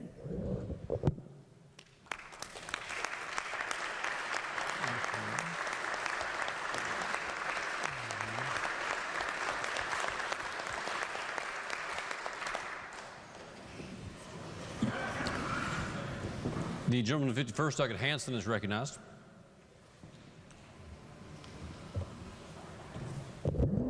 Thank you, Mr. Speaker. I hate to go here, but I was at the public hearing this morning, as many of us were, and watched as somebody who commented pulled out a Confederate flag on the House floor. And I don't know if that was against the rules or not. I'm glad it was only displayed for a short amount of time. And but it was broadcast on, to everybody watching on the live stream. Might have been picked up by the media. And I guess I wanted to try to clear the air and state that I believe the overwhelming majority of West Virginians and the overwhelming majority of people in this legislature don't support that type of action and don't support racism or things like that, despite the fact that that symbol was put out on the House floor. Now, the reason that it was due to a shift in two of the districts that was explained in one of the redistricting committee meetings a couple days ago. I'm not on that committee, but I did watch it. And apparently this has to do with the national headquarters of the National Alliance that was shifted from one district to another. And based on questions and responses from staff, it sounds like that was done based on the race of the delegates that district was shifted from and to. And again, I don't know what's in people's hearts. I don't know. I'm not in these rooms where the decisions are being made, but I guess I would submit that it's kind of a bad look for the state of West Virginia to at least appear to be making decisions on representation based on the race of the incumbent in those districts. So with that, I guess I wanted to ask if my friend, colleague from the 42nd, who sits next to me, who represents one of those districts, would you yield to a question? Or a couple of questions, I guess. I don't own a Confederate flag at all, but yes, I'll yield. Okay. I'm interested to hear what he has to say. Okay, well, thanks. I just have a couple of questions. Is yours the district that this compound would be moved into? No. It's not. Okay, whose district is that? We don't know at this point. We don't know. I do not know at this point. Okay. Right now, as it's going to be drawn with this particular map, it looks like myself and delegate from the other delegate from the 42nd will represent the new district called District 47. So at this point, we don't know who's going to be in Delegate 46 or District 46. But to answer your question, no. But I mean, I guess my question is this compound in the new District 46 or the new District 47? What is your question? What I'm trying to understand is if you would be the incumbent in the new district that would represent the National Alliance headquarters. No. Okay. Who would? Whoever runs in District 46. Is that because according to the map, District 46 extends up into an area where I just discovered about a week ago, actually less than a week ago, that there is some Aryan Nation compound, but that is not in the district that I would represent. Which district would you represent? 47. Okay, understood. Then, from discussions we've had, I feel like you felt like you've been perhaps misrepresented somewhat. I have thick skin, so I'm okay. I will tell you this. I sit here today and listen about a lot of different opinions about how redistricting should occur, and I'm being very patient.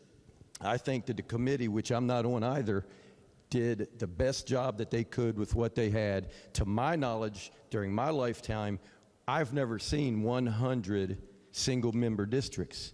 And if my math, and you have to bear with me, I'm partly, probably 1/3 of my education was private school, the other 2/3 was public school.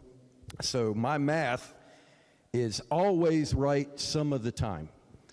So with that, I will say this. I don't know how you can get, with only 55 counties, 100 single-member districts without busting up some communities. I don't think it was done intentionally. It was done with the population in mind. And I've sat here today and heard people insinuate that it should have been done based on ethnicity. I think that's the most racist thing I've heard in this chamber. And it should be done based on population, and it should be done on the math, looking to separate in the most fair manner possible. And where we're injecting racism into this is absolutely the wrong place. And I agree with you, it's the wrong place West Virginia should be going, because it's crazy and it's an excuse to try to poo-poo on this particular bill.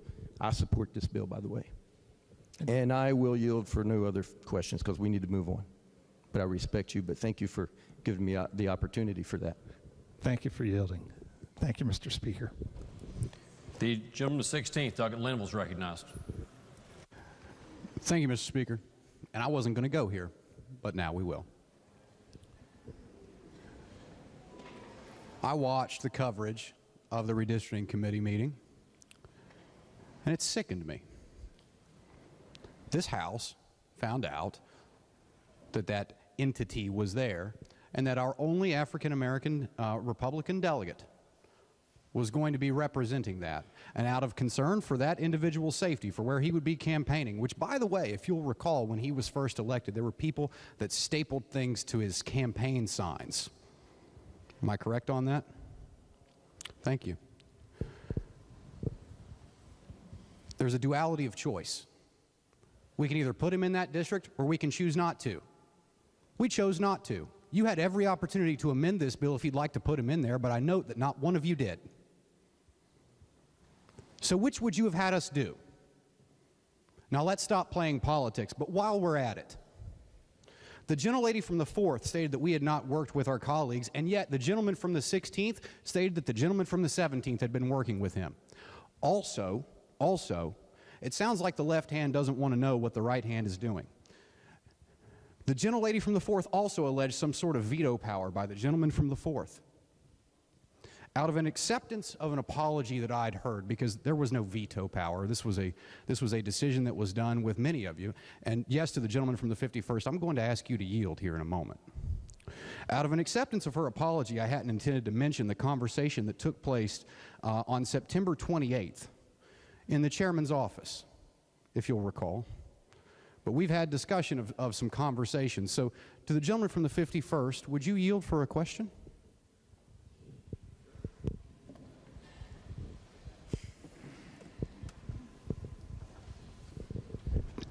Thank you.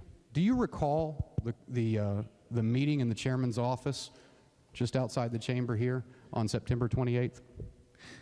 I do recall a meeting at the chairman's office. Don't recall the date. Okay, but it was right after the Employee Suggestion Award Board meeting, am I right? Yes, it was. And I walked past the door, and the chairman waved me in. Do you recall who else was in that meeting? Yeah, I do. Okay. Correct me if I'm wrong. In that meeting, was there the gentlelady from the 51st? Yes. Okay. And the chairman and the House Chief of Staff, the lead analyst for the Redistricting Committee. Am I correct about that? Yep. Do you recall what the meeting was about? Yeah, I do. Was it the delegate districts in Monongalia County? It was to provide input into the delegate districts in Mon County. And we took that input, is that correct? Yeah. I mean, we had the discussion. Perfect. And do you recall what the gentlelady from the 51st alleged in that, or threatened in that meeting? I don't recall any threats. Do you recall her saying that there would certainly be a lawsuit if certain people were lumped in with certain other people? No, I don't recall that. I'll ask the chairman to yield in just a moment. Because I believe that she was saying that if the other gentlelady from the 51st was put in with any other incumbent, that based on race, which she directly alleged during that meeting, that there would be lawsuits. And she said that could be solved with a little and then she stopped. A little manipulation. Am I correct? I don't recall the exact phrase. The word manipulation was used, but... Oh. Okay, thank you. But was taken out of context. I'm not sure how you can take out of context manipulating delegate districts. Because the context was that there's no single perfect way to draw this map. Oh, we agree on that. We've heard a lot of different things. In fact, there was discussion that it should always just be county boundaries. There was all sorts of other discussion. But thank you. I'll finish my speaking to the bill. Thank you.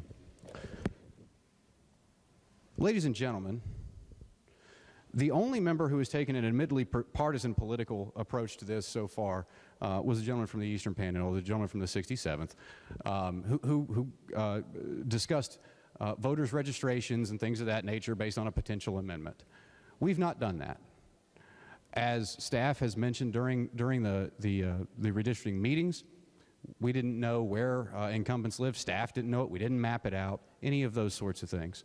We've attempted to put together 100 single-member delegate districts, which is something that Mr. Cooper in the gallery has sought to do for year after year after year. There's many folks on your side of the aisle who were here the last time that we had a census, and those recommendations were not taken. This has been a months-long endeavor, one with, I believe, 16 public hearings, and one which we can all be proud of. And, Mr. Speaker, I urge adoption of the bill. The gentleman from 36, Douglas Rowe, is recognized. Thank you, Mr. Speaker. I rise in opposition to the bill. I think that the important thing is the work that we've done. This needs to be done by an independent commission. You know, and folks might say, well, but gerrymandering's been part of our constitutional actions for 200 years. Well, you know, political patronage used to be legal and regular way of doing business. Well, this is really work that should be done independently. We shouldn't be redistricting ourselves. It should not be incumbent driven. It should be driven by communities of interest. And what's interesting is, you know, really the Constitution defines communities of interest to be counties and towns. And when we split a county or a town, it should be for an absolute necessity. The problem we have with the bill that we have is when you look at Wetzel County, how you could divide that small county into 4 different districts cannot be justified by any community of interest or any other idea. The Constitution says that we need to respect county lines. That is the community of interest. That's how people vote. That's how they understand what their districts are to be. I'll tell you, a lot of us are going to have a lot of trouble trying to explain the ziggy-zaggy districts that we are creating in this bill. It's going to be very difficult to just explain to people that, oh, the way you voted before in all those districts, that's all gone, we're doing, you know. Well, in order to do single-member districts, there's going to be, you know, certainly big changes in the districts that we've represented. I understand that. But we really need to move to a commission, and there's an opportunity for the leadership for the next decennial redistricting, to set up a commission. There have been bills offered. It's done in other states. It would take all of this difficulty away from us. The process of coming up with this has been rushed somewhat because we didn't get census data like we normally would. But really, when you think about it, if you're a citizen outside the building, the maps are up, what, a week? Maybe a week. The leadership's plan, this bill was out there for 7 days. I don't know how many, but it feels like it's been about a week. There was information indicated, maybe not intentionally, but indicated that if you want to make a minor boundary change or something, just get with the delegate who is on your district where you want to make a change. But the effect of that is to create, in effect, almost a veto system. There have been very few changes allowed in the plan when there are differences about it. The public hearing was conducted this morning at 8 o'clock. We're just rolling along, and if you're a member of the public outside the building, I think you're going to feel windburn for what we've done. I mean, we are doing a major redistricting that's going to organize this state for the next 10 years. A lot of us aren't going to be here in 10 years to be running or want to run. I don't know. But we need to establish a fair way of doing it. It should be independent, it should be, and it should be focused on counties and towns. And the way to do that is with a redistricting commission. And you say, Larry, we can't do that this time. Even if we can't, this needs to be a commitment made by individual members that we're not going to go through this again, that in fact we're going to have a very fair, independent commission, redraw the districts in 10 years, and we'll be all feeling much better for it. I think that's how we represent our constituents, because that's what we're here to do in this redistricting bill, like every other bill, is to represent our constituents. And I'm telling you, in Kanawha County, you know, it's going to be really difficult to explain where you vote and to whom. I mean, just one side of the street, you're in a district, and the other side of the street, you're not. And it's going to be really difficult for us to figure out. Now, I know that folks are contending, particularly for leadership, that it's not incumbent driven, that incumbency has not been a primary factor. Well, it's hard to justify. You know, in Kanawha County, we have 5 Democrats who are currently serving, and of those 5, 4 will have incumbent opposition in the Democratic primary if all 4 decide to run. So it's, you know, it's it just has a feel that we have a gerrymandering in some districts and some places. I think when you look at Wetzel County, there's no way to explain that other than gerrymandering, you know, and we don't want to do that. And you know, it really is like old political patronage that everybody did, but it was wrong. Well, gerrymandering's wrong, and dividing up a county 4 different districts just can't be justified. And we've had amendments to try to fix that and change it, and they've all been defeated. So I would just say that this is not good work on our part, that the way for us to change this is to make a commitment. You know, we committed to single-member districts, what, 5 or 6 years ago, I guess. And we're living by that. Let's make a commitment today among ourselves that we're going to have a redistricting commission to provide an independent and fair redistricting the next time we come to it. Thank you, Mr. Speaker. The lady with 51st, Delegate Walker, is recognized. Thank you, Mr. Speaker. As a delegate from the 16th spoke about a meeting between the gentlelady of the 51st, I was not that gentlelady. So I want to clear that up first. This is my first redistricting process. I represent the people. This is not a career for me. We are all privileged to be voted in by our neighbors, our families, our co-workers, the citizens of West Virginia. But what I did hear during the public meeting was, do you know who the National Alliance is? Communities broken apart.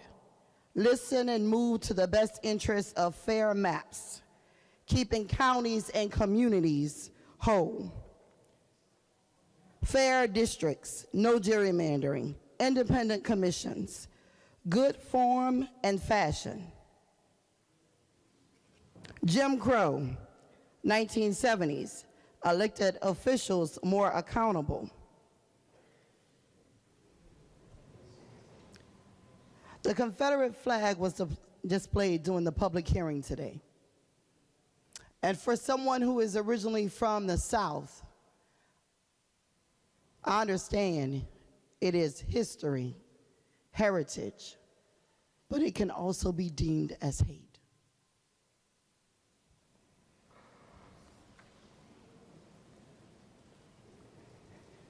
In 2021,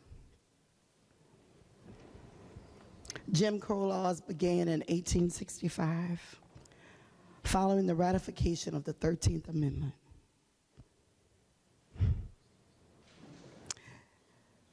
Against black citizens in an era where former Confederate soldiers became police officers and also judges.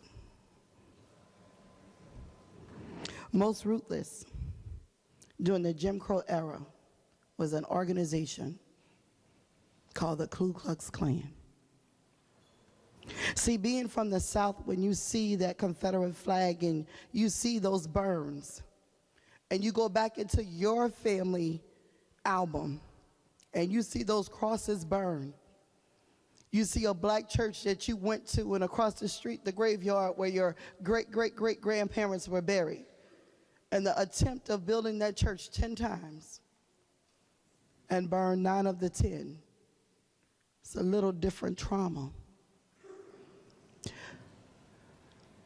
Now, I'm not going to say I supported that flag being in the people's house, where all 100 of us love each other.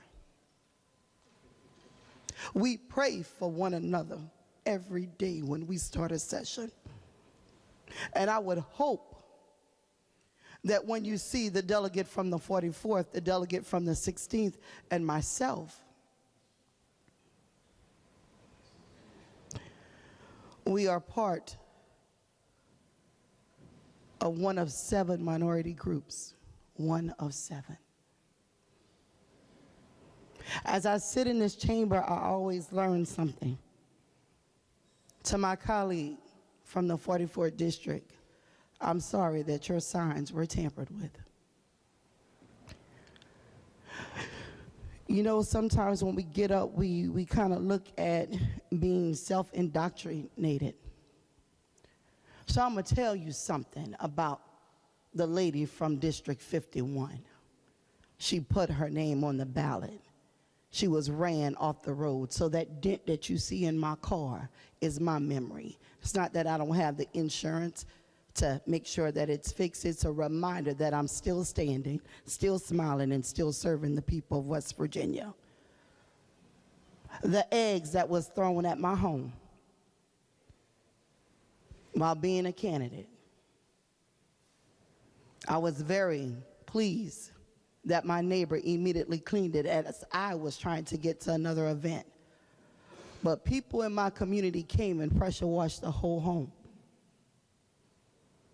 September 13th of 2020, when I went to visit Preston County to march in a peaceful protest, a little bit of good trouble. By that Monday, I had an assassination threat and had to call the FBI 3 times. So let me tell you a little something, how hate can infect. Let me tell you a little something, that even though the Jim Crow laws were supposed to end in 1964 with the Civil Rights Act, 1965 with the Voting Rights Act, 1968 with the Fair Housing Act. We still have issues of redlining and gerrymandering.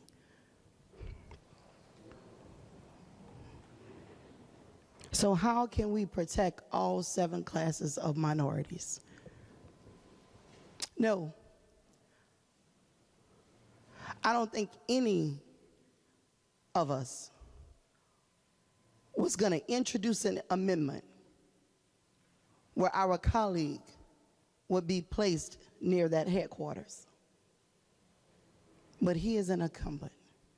What are we telling to our future leaders and our present leaders if they choose to put their name on the ballot? How many other headquarters like this exist in West Virginia? And please don't look to me and ask me if I know them, because I don't. But what I do know is that there is no barriers or boundaries within this state that I feel that I should feel unsafe in going. What I do know is the importance of keeping communities together, because keeping the communities together is what supersedes this hate that we see. So what are those groups? Ethnic minorities, involuntary or voluntary minorities, gender, sexuality minorities, disabled people, religious minorities, and women are minorities. Now, please don't patronize me. Don't elevate or be inclined to say she always brings up race. Look at the booklet on your desk. It's broken down by race and ethnicity. It is how we classify and how we identify. But before you click that race, we are all human. We are all Americans. I am a Mountain Mama. I am a resident of West Virginia. Like it or not, I'm not going nowhere.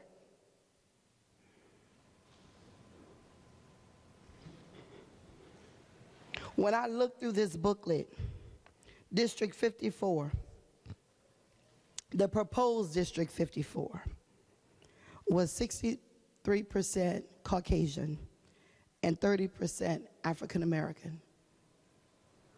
But as I look in this book, there was also some counties that was less than 1%.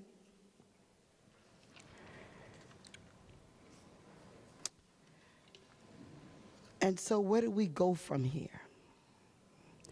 What do we do from here? This should not be D's versus R. This should not be black versus white. An interesting concept. When a community of interest favors one, it should favor all. I don't wish any harm or any scrutiny to a mountaineer who chooses to place their name on a ballot.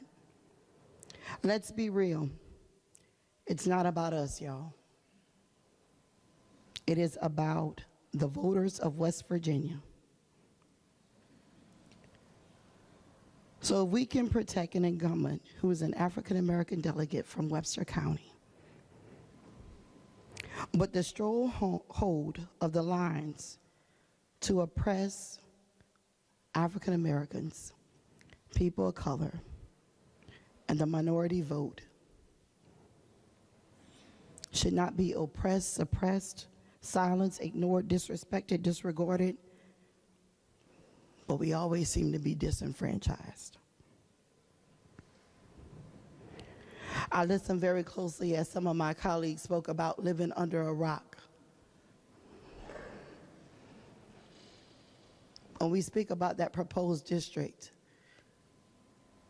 I wonder how some of those minorities lived in that area. And we want to make sure that they have the representation that they deserve. As many of us got up and spoke about different amendments, the smirks on the faces is no disrespect to me, but it's a disrespect to the people that I represent. And they're not just the people in District 51. It's racist. That statement hit a little bit harder. It's not racist, it's in black and white, the breakdown of race and ethnicity.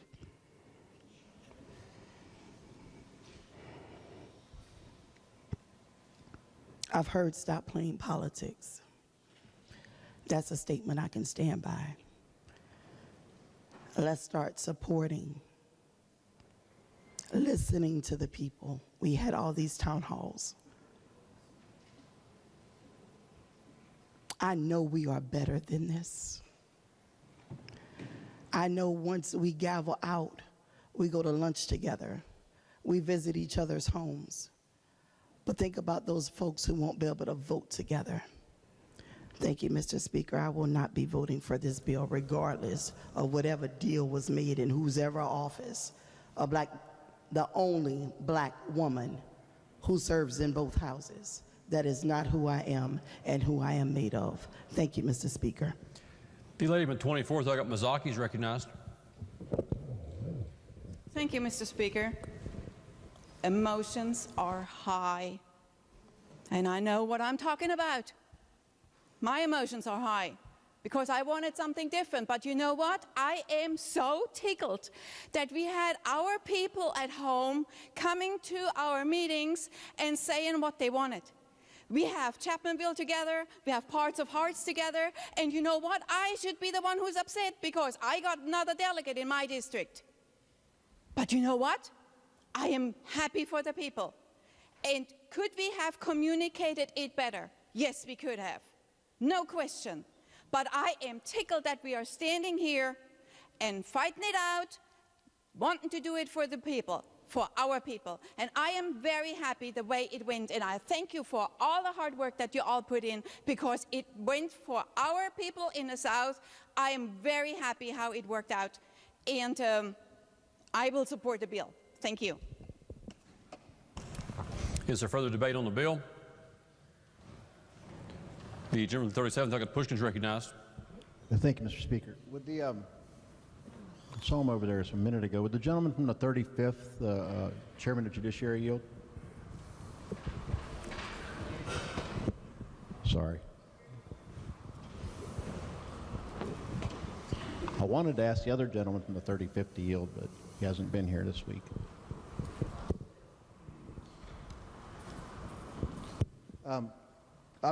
Look, will you yield? Sure. Thank you, sir. Look, we're both from Kanawha County. We both know the area fairly well.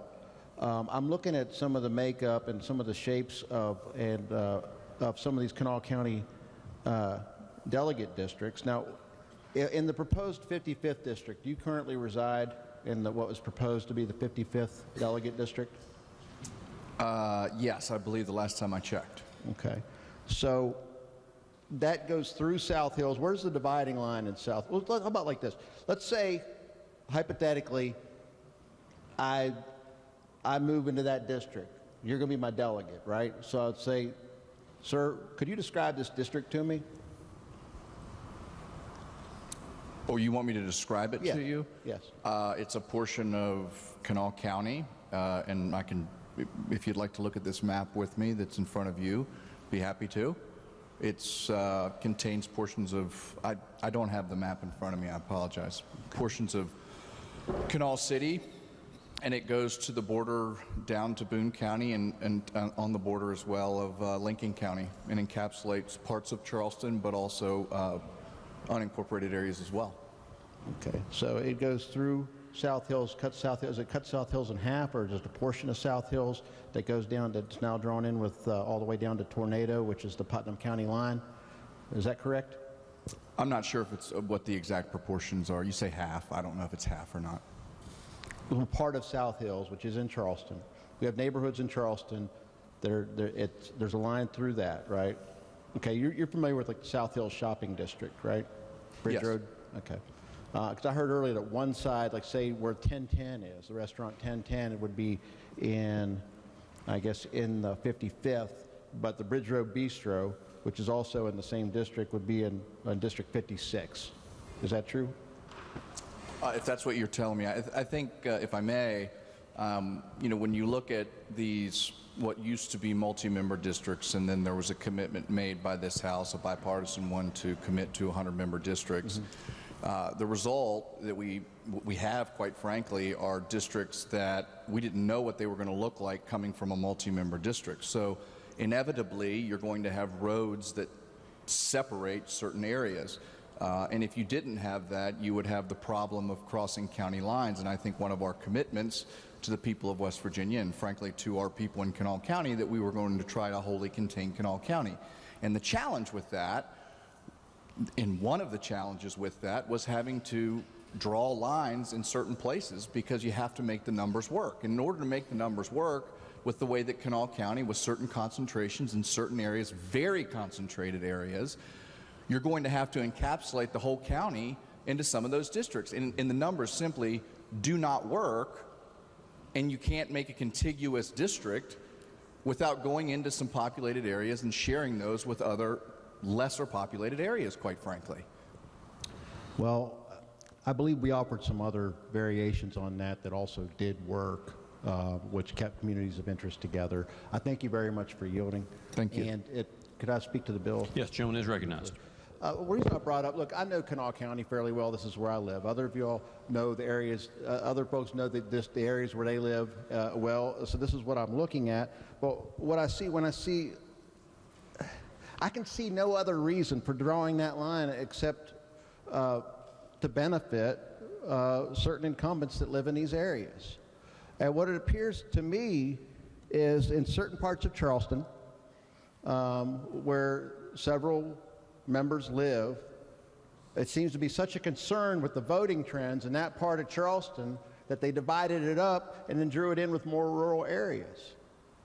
That's what it appears like to me, because there's no other reason to connect all the South, two different South Hills areas all the way out to the Putnam County line.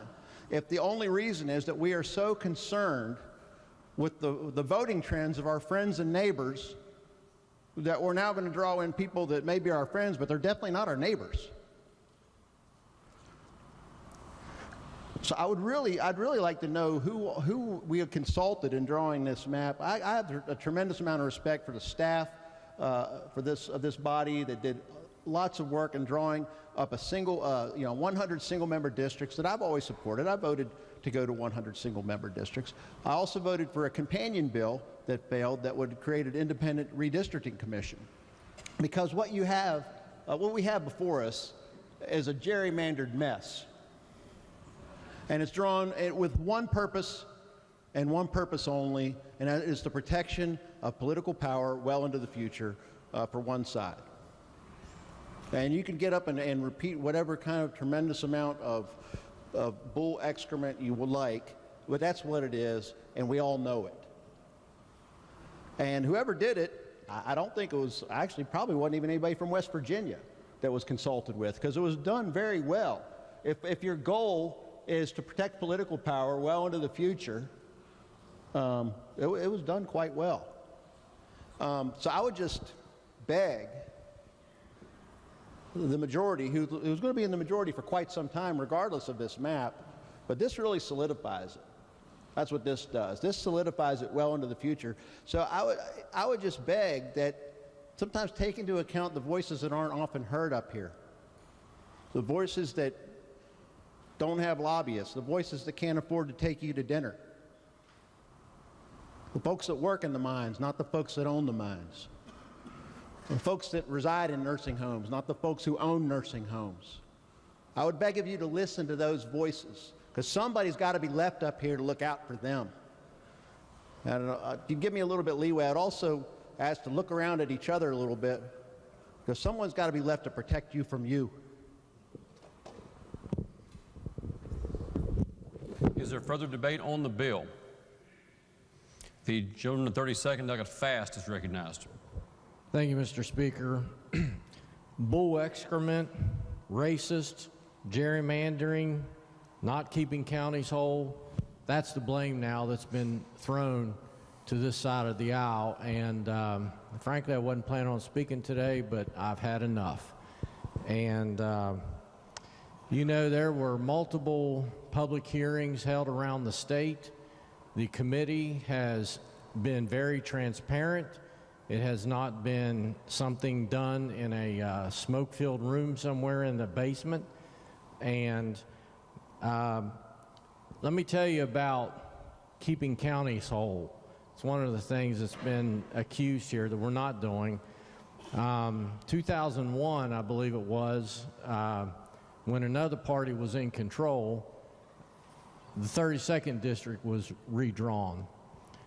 And the way that is right now, you have 2 precincts in Clay County, 3 precincts in Nicholas County, 9 precincts in Raleigh County, 1 precinct in Kanawha County, and then you have in the middle all of Fayette County. That's not keeping counties whole.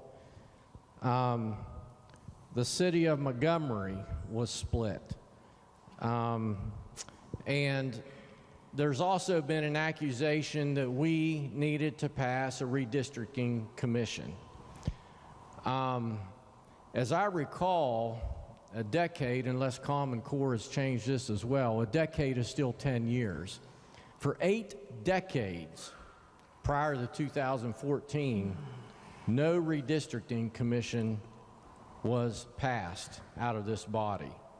And so now, since 2014, there's been blame cast, no redistricting commission. I submit to you, ladies and gentlemen, that this is not racist. It is not bull excrement. It is not gerrymandering. It is an attempt to keep municipalities whole as possible. It is an attempt to keep counties as whole as possible.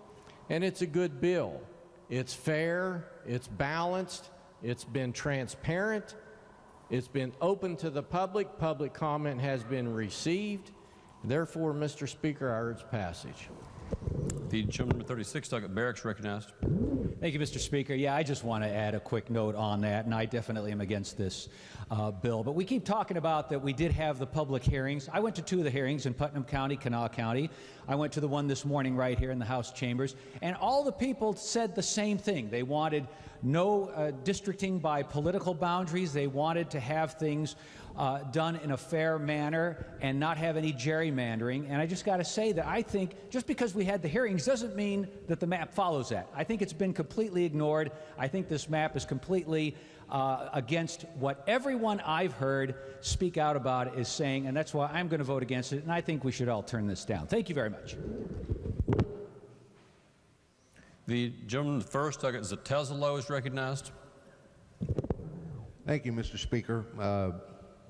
I was on part of the subcommittees that looked at the old districts prior to this current redistricting. And I was shocked by some of the boundaries that were drawn back in 2010. They were actually stunning in some cases. But you know, I would talk with some of my colleagues, particularly out in the Eastern Panhandle, and they would say, well, you know, that they were all drawn to take care of people. And I would say, what are you doing here? And he said, well, I happen to win. He wasn't one of the people that was being taken care of. My point is real simple. The last time the maps were drawn, it was drawn by a party. And that's fine, because that's basically the way the rules are. But you know what? If you're that party, or we are that party now, or whoever draws these boundaries or wins the battle of how these boundaries are drawn, we're going to have to do our job. We have to do our job, or I don't care where the boundaries are, I don't care what lines you have, and I don't care how comfortable you are, you will lose, I promise you. That could happen to any of us, and it still can happen to any of us. And it all comes down to work and trying to do the best you can and see where the chips fall.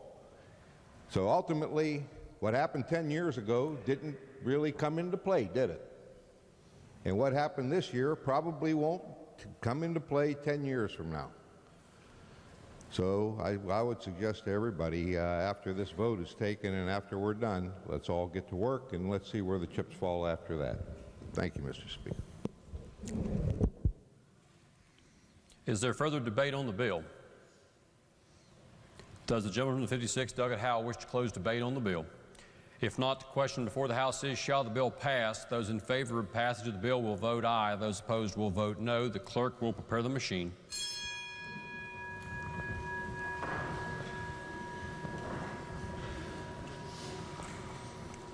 Has every member voted?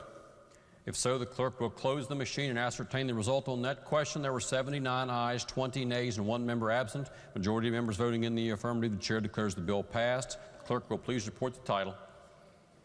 House Bill 301, Reapportioning House of Delegates Districts. Are there amendments to the title?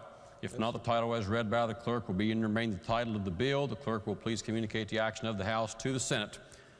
For the bills on third reading. Committee substitute for House Bill 334, updating provisions establishing the Intermediate Court of Appeals. Are there objections to having the bill explained in lieu of having it read? If not, chair recognizes the gentleman from the 32nd Delegate Fast to explain the bill. Thank you, Mr. Speaker. House Bill 334 deals with the Intermediate Court of Appeals, which was passed earlier this year. It is now current law.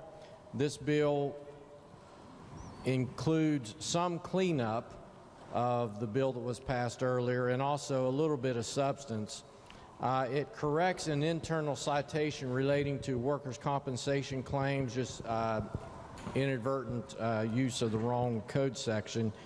And next, it adds language in several sections that appeals of a judgment of a final order entered by a family court in domestic violence petitions pursuant to 4827(1) shall be made first to a circuit court instead of directly to the Intermediate Court of Appeals. It adds language that clarifies the Intermediate Court is not a court of record and allows members of the court to pursue other elected judicial offices, public judicial offices. It provides for virtual meetings, as you heard yesterday.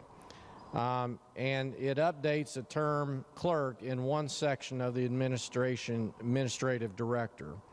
The bill also allows the intermediate court judges of the court to be sworn in and take office on May 1 of 2022 as opposed to July 1 of 2022 to give the newly appointed judges time to partake in the administrative functions and get the House in order so that hopefully by July 1 they will be ready to receive and handle appeals.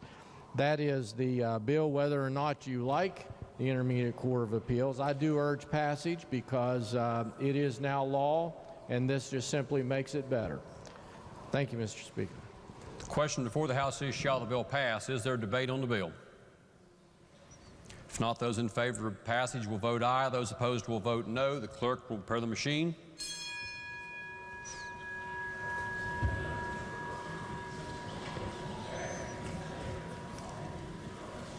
Has every member voted? If so, the clerk will close the machine and ascertain the result on that question. There were 98 ayes, 0 nays, and 2 members absent or not voting. Majority of members voting in the affirmative. The chair declares the bill passed. The clerk will please report the title. Committee substitute for House Bill 334, updating provisions establishing the Intermediate Court of Appeals. Are there amendments to the title? If not, the title as read by the clerk will be and remain the title of the bill. The clerk will please communicate the action of the House to the Senate. Are there further bills on third reading? If not, bills on second reading. House Bill 302, reapportioning congressional districts. Lady in the 49th. Thank you, Mr. Speaker. I ask unanimous consent to advance the bill to third reading with amendments pending. Are there objections? There are no objections. The bill will be so advanced. Next bill on second reading. House Bill 303, making supplemental appropriation of federal funds to Bureau of Senior Services. Are there amendments? If not, the bill will be advanced. House Bill 304, making supplemental appropriation of federal funds to Division of Human Services Energy Assistance Fund. Are there amendments? If not, the bill will be advanced. House Bill 305, expiring funds to unappropriated surplus balance from Consumer Protection Recovery Fund. Are there amendments? If not, the bill will be advanced. House Bill 306, making supplemental appropriation of federal funds to Department of Agriculture. Are there amendments? If not, the bill will be advanced. House Bill 307, making supplemental appropriation of federal funds to the Division of Culture and History. Are there amendments? If not, the bill will be advanced. House Bill 308, making supplemental appropriation of federal funds to Community Mental Health Services Fund. Are there amendments? If not, the bill will be advanced. House Bill 309, making supplemental appropriation of federal funds to Consolidated Medical Services Fund. Are there amendments? If not, the bill will be advanced. House Bill 310, making supplemental appropriation of federal funds to Division of Health Central Office Fund. Are there amendments? If not, the bill will be advanced. House Bill 311, making supplemental appropriation of federal funds to Division of Human Services. Are there amendments? If not, the bill will be advanced. House Bill 312, making supplemental appropriation of federal funds to Division of Health, Substance Abuse Prevention and Treatment. Are there amendments? If not, the bill will be advanced. House Bill 313, making supplemental appropriation of federal funds to Educational Broadcasting Authority. Are there amendments? If not, the bill will be advanced.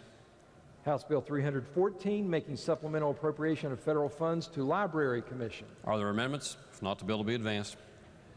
House Bill 315, making supplemental appropriation of federal funds to Department of Veterans Assistance. Are there amendments? If not, the bill will be advanced. House Bill 316, making supplemental appropriation of federal funds to Department of Veterans Assistance Veterans Home. Are there amendments? If not, the bill will be advanced. House Bill 317, making supplemental appropriation of federal funds to Commission for National and Community Service. Are there amendments? If not, the bill will be advanced. House Bill 318, making supplemental appropriation to Division of Culture and History. Are there amendments? If not, the bill will be advanced. House Bill 319, making supplemental appropriation to Department of Economic Development. Are there amendments? If not, the bill will be advanced. House Bill 320, making supplemental appropriation to State Department of Education. Are there amendments? If not, the bill will be advanced. House Bill 321, making supplemental appropriation to Governor's Office Civil Contingent Fund. Are there amendments? If not, the bill will be advanced. House Bill 322, making supplemental appropriation to Division of Personnel. Are there amendments? If not, the bill will be advanced. House Bill 323, making supplemental appropriation to Department of Transportation Public Port Authority. Are there amendments? If not, the bill will be advanced. House Bill 324, making supplemental appropriation to Department of Transportation Office of Administrative Hearings. Are there amendments? If not, the bill will be advanced. House Bill 325, making supplemental appropriation to Special Railroad and Intermodal Enhancement Fund. Are there amendments? If not, the bill will be advanced. House Bill 326, supplementing and amending the budget bill. Are there amendments? If not, the bill will be advanced. Committee substitute for House Bill 327, clarifying the manner in which an application fee is to be paid for a West Virginia resident to obtain state license to carry a concealed deadly weapon. Are there amendments? If not, the bill will be advanced. House Bill 328, relating generally to the West Virginia ABLE Act. Are there amendments? Delegates Householder, Foster, Rowe, and Fleshour move to amend the bill. This is HFA Householder, Foster, Rowe, and Fleshour 1013. Gentleman from 64th to explain the amendment. Thank you, Mr. Speaker, and ladies and gentlemen. The bill yesterday added new language to existing law, giving the Treasurer a general right to promulgate emergency rules, basically new emergency rulemaking language, and that was in the bill regarding the ABLE Act. And that is, we found, inconsistent with the rulemaking statutes. So we had been advised by the Treasurer that they will not need emergency rulemaking power to, during the committee process to administer the other changes in this bill. So our amendment that we're proposing is striking out the words including emergency rules if from the bill. And this amendment just restores the bill to existing law by removing the new emergency rulemaking language, and I urge adoption. The question is on adoption of the amendment just explained by the gentleman to 64th. Is there debate on the amendment? If not, those in favor of adoption of the amendment will please say aye. Those opposed will please say no. The ayes have it. Chair declares the amendment adopted. Are there further amendments? If not, the bill will be advanced. Next bill on second reading. House Bill 329, exempting from consumer sales and service tax the sale of aircraft sold in this state and registered in another state and removed from this state within 60 days. Are there amendments? If not, the bill will be advanced. House Bill 320, relating to, House Bill 330, relating to establishing Medal of Valor for emergency medical service personnel, firefighters, and law enforcement officers. Are there amendments? If not, the bill will be advanced. Committee substitute for House Bill 332, relating to the statutory salary of the Director of Lottery Commission. Are there amendments? If not, the bill will be advanced. House Bill 333, creating the Court Facilities Maintenance Fund. Are there amendments? If not, the bill will be advanced. Are there further bills on second reading? If not, bills on first reading. House will momentarily stand at ease.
House will please return to order.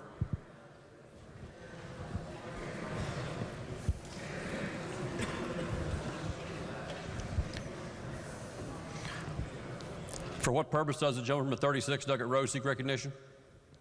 Mr. Speaker, the gentleman may state the point. I understand that the governor has issued an amended call, and I'm looking at Article 7, Section 7 of the Constitution, and it appears to bar an amendment to the call. The section at issue says the governor may, on extraordinary occasions, convene at his own instance the legislature. But when so convened, it, meaning the legislature, shall enter upon no business except that stated in the proclamation by which it was called together. And, Mr. Speaker, I'd just say that the logic of that is that when the Founding Fathers wrote this provision in the Constitution, they didn't have to write it that way. They wrote it that way for the purpose of having the governor issue a call, which is considered an extraordinary occasion. On extraordinary occasions, the issue a call, and to get everything he wants in the call there in the original proclamation. So when we amend, you say, well, what do you do? Well, it really, in this week, might extend our session into Saturday.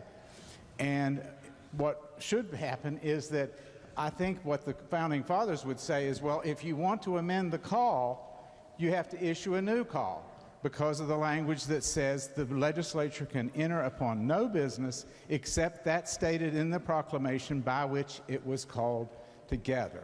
In other words, no amendments to the call, get the call right the first time, and then if you want to, if we're in a situation where there's an extraordinary occasion here, then issue a second call and have us come back, or just stay in town if he issues it at a certain time. But the idea that we would have amended calls, repeated amended calls at the will and whim of the governor doesn't seem to be what the constitutional Founding Fathers wanted us to do. In other words, if this is such an extraordinary matter that the governor needs to decide exactly what needs to be considered in the call, put it in the call, and that's it. And that is, I think, a very fair reading of that section of the Constitution, Mr. Speaker. The chair thanks the gentleman for having brought this particular point of order to the chair's attention in enough time to have considered it in detail. Chair did consult with counsel on the question, and it is the opinion of the chair that while the gentleman's reading of Article 7 is somewhat persuasive, it is the prior practice of this House to have observed the right of the governor to issue an amended call, because the governor could simply call the legislature into session today with the same call. So the chair would rule that the point of order is not well taken. For what purpose does the gentleman from the 8th, Delegate Anderson, seek recognition? Mr. Speaker, I ask unanimous consent that the remarks of the gentleman from the 5th District on the passage of House Bill 301 be recorded in the appendix of the journal. Are there objections? There are no objections. Lady in the 49th. Thank you, Mr. Speaker. Subject to announcements, the House will recess until 3:30 p.m. Are there announcements?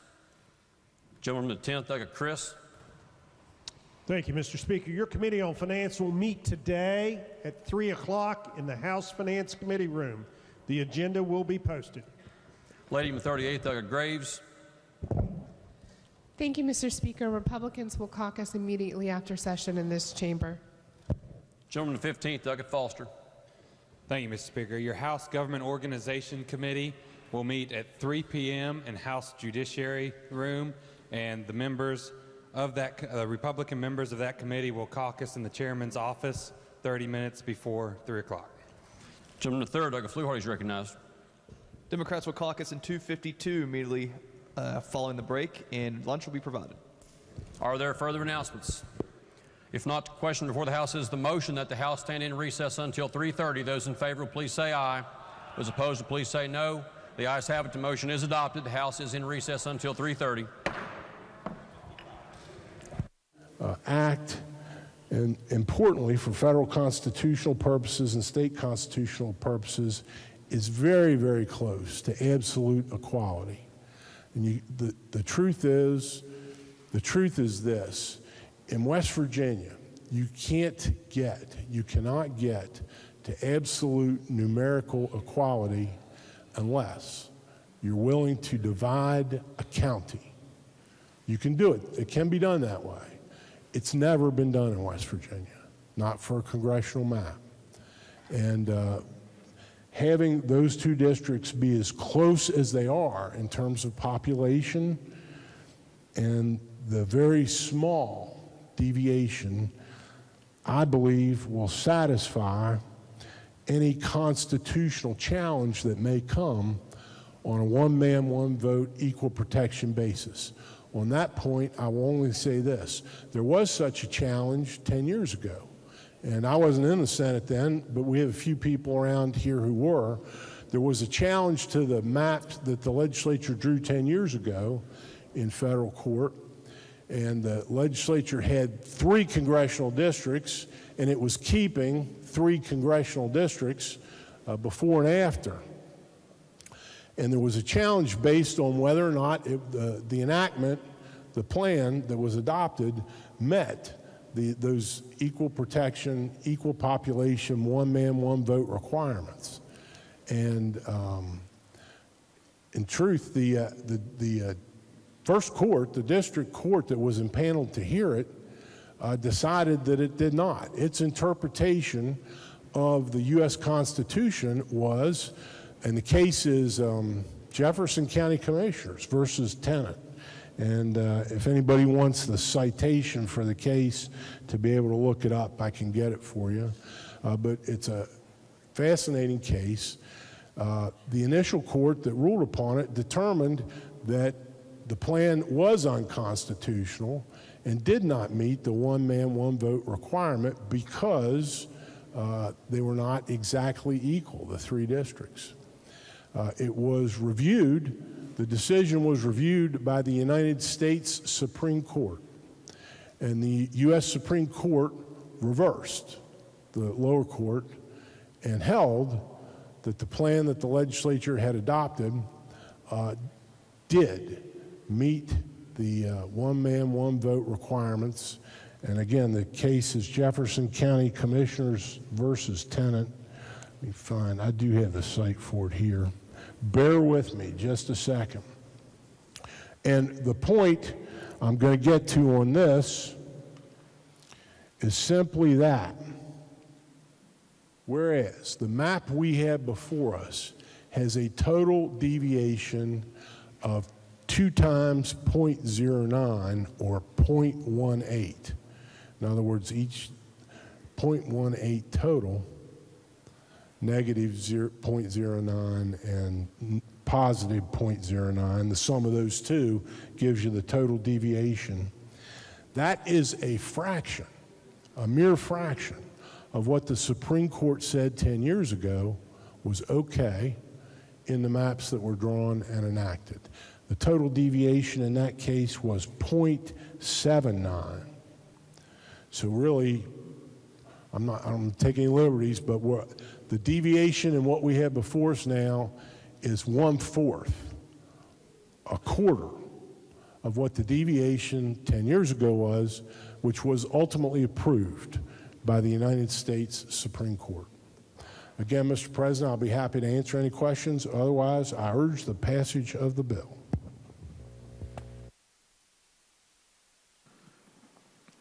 Question is on passage of the bill. Is there discussion?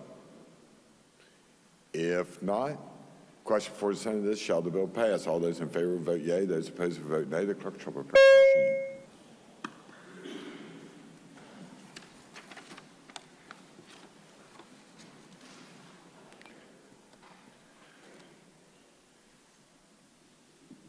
Senator from Montague. Senator from Marshall. Senator from Marshall. Has every member voted? Has every member voted? If so, the clerk close the machine to ascertain the results. On this question, 30 yeas.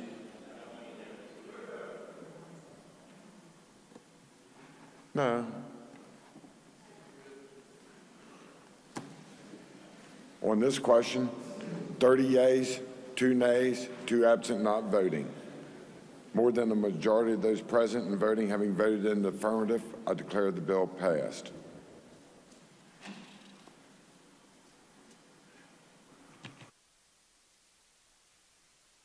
Senior Senator from the 17th.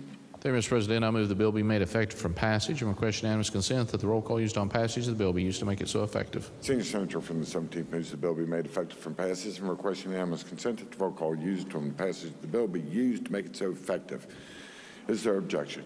Chair hears none. On this question, 30 yeas, 2 nays, 2 absent not voting, more than 2/3 of those elected to the Senate having voted in the affirmative, I declare the bill effective from passage. The clerk will communicate the actions of the Senate to the House.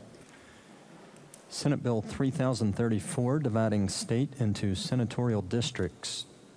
Senior Senator from the 17th. Thank you, Mr. President. I move that I request unanimous consent that the bill over 1 day while retaining gets placed on the calendar. Is there objection? Chair hears none, so ordered.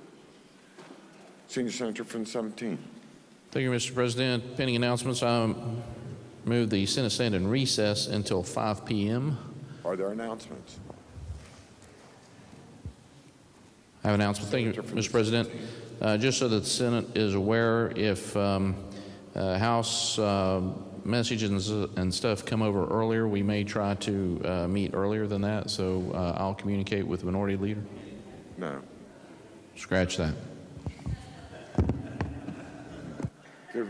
We'll get a correction here.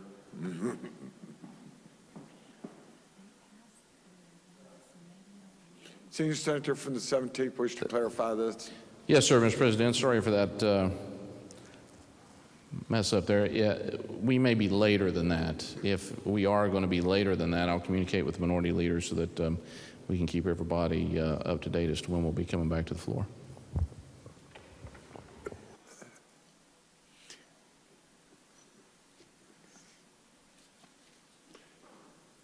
Senior Senator has made a motion that we be in recess till 5 p.m. or later.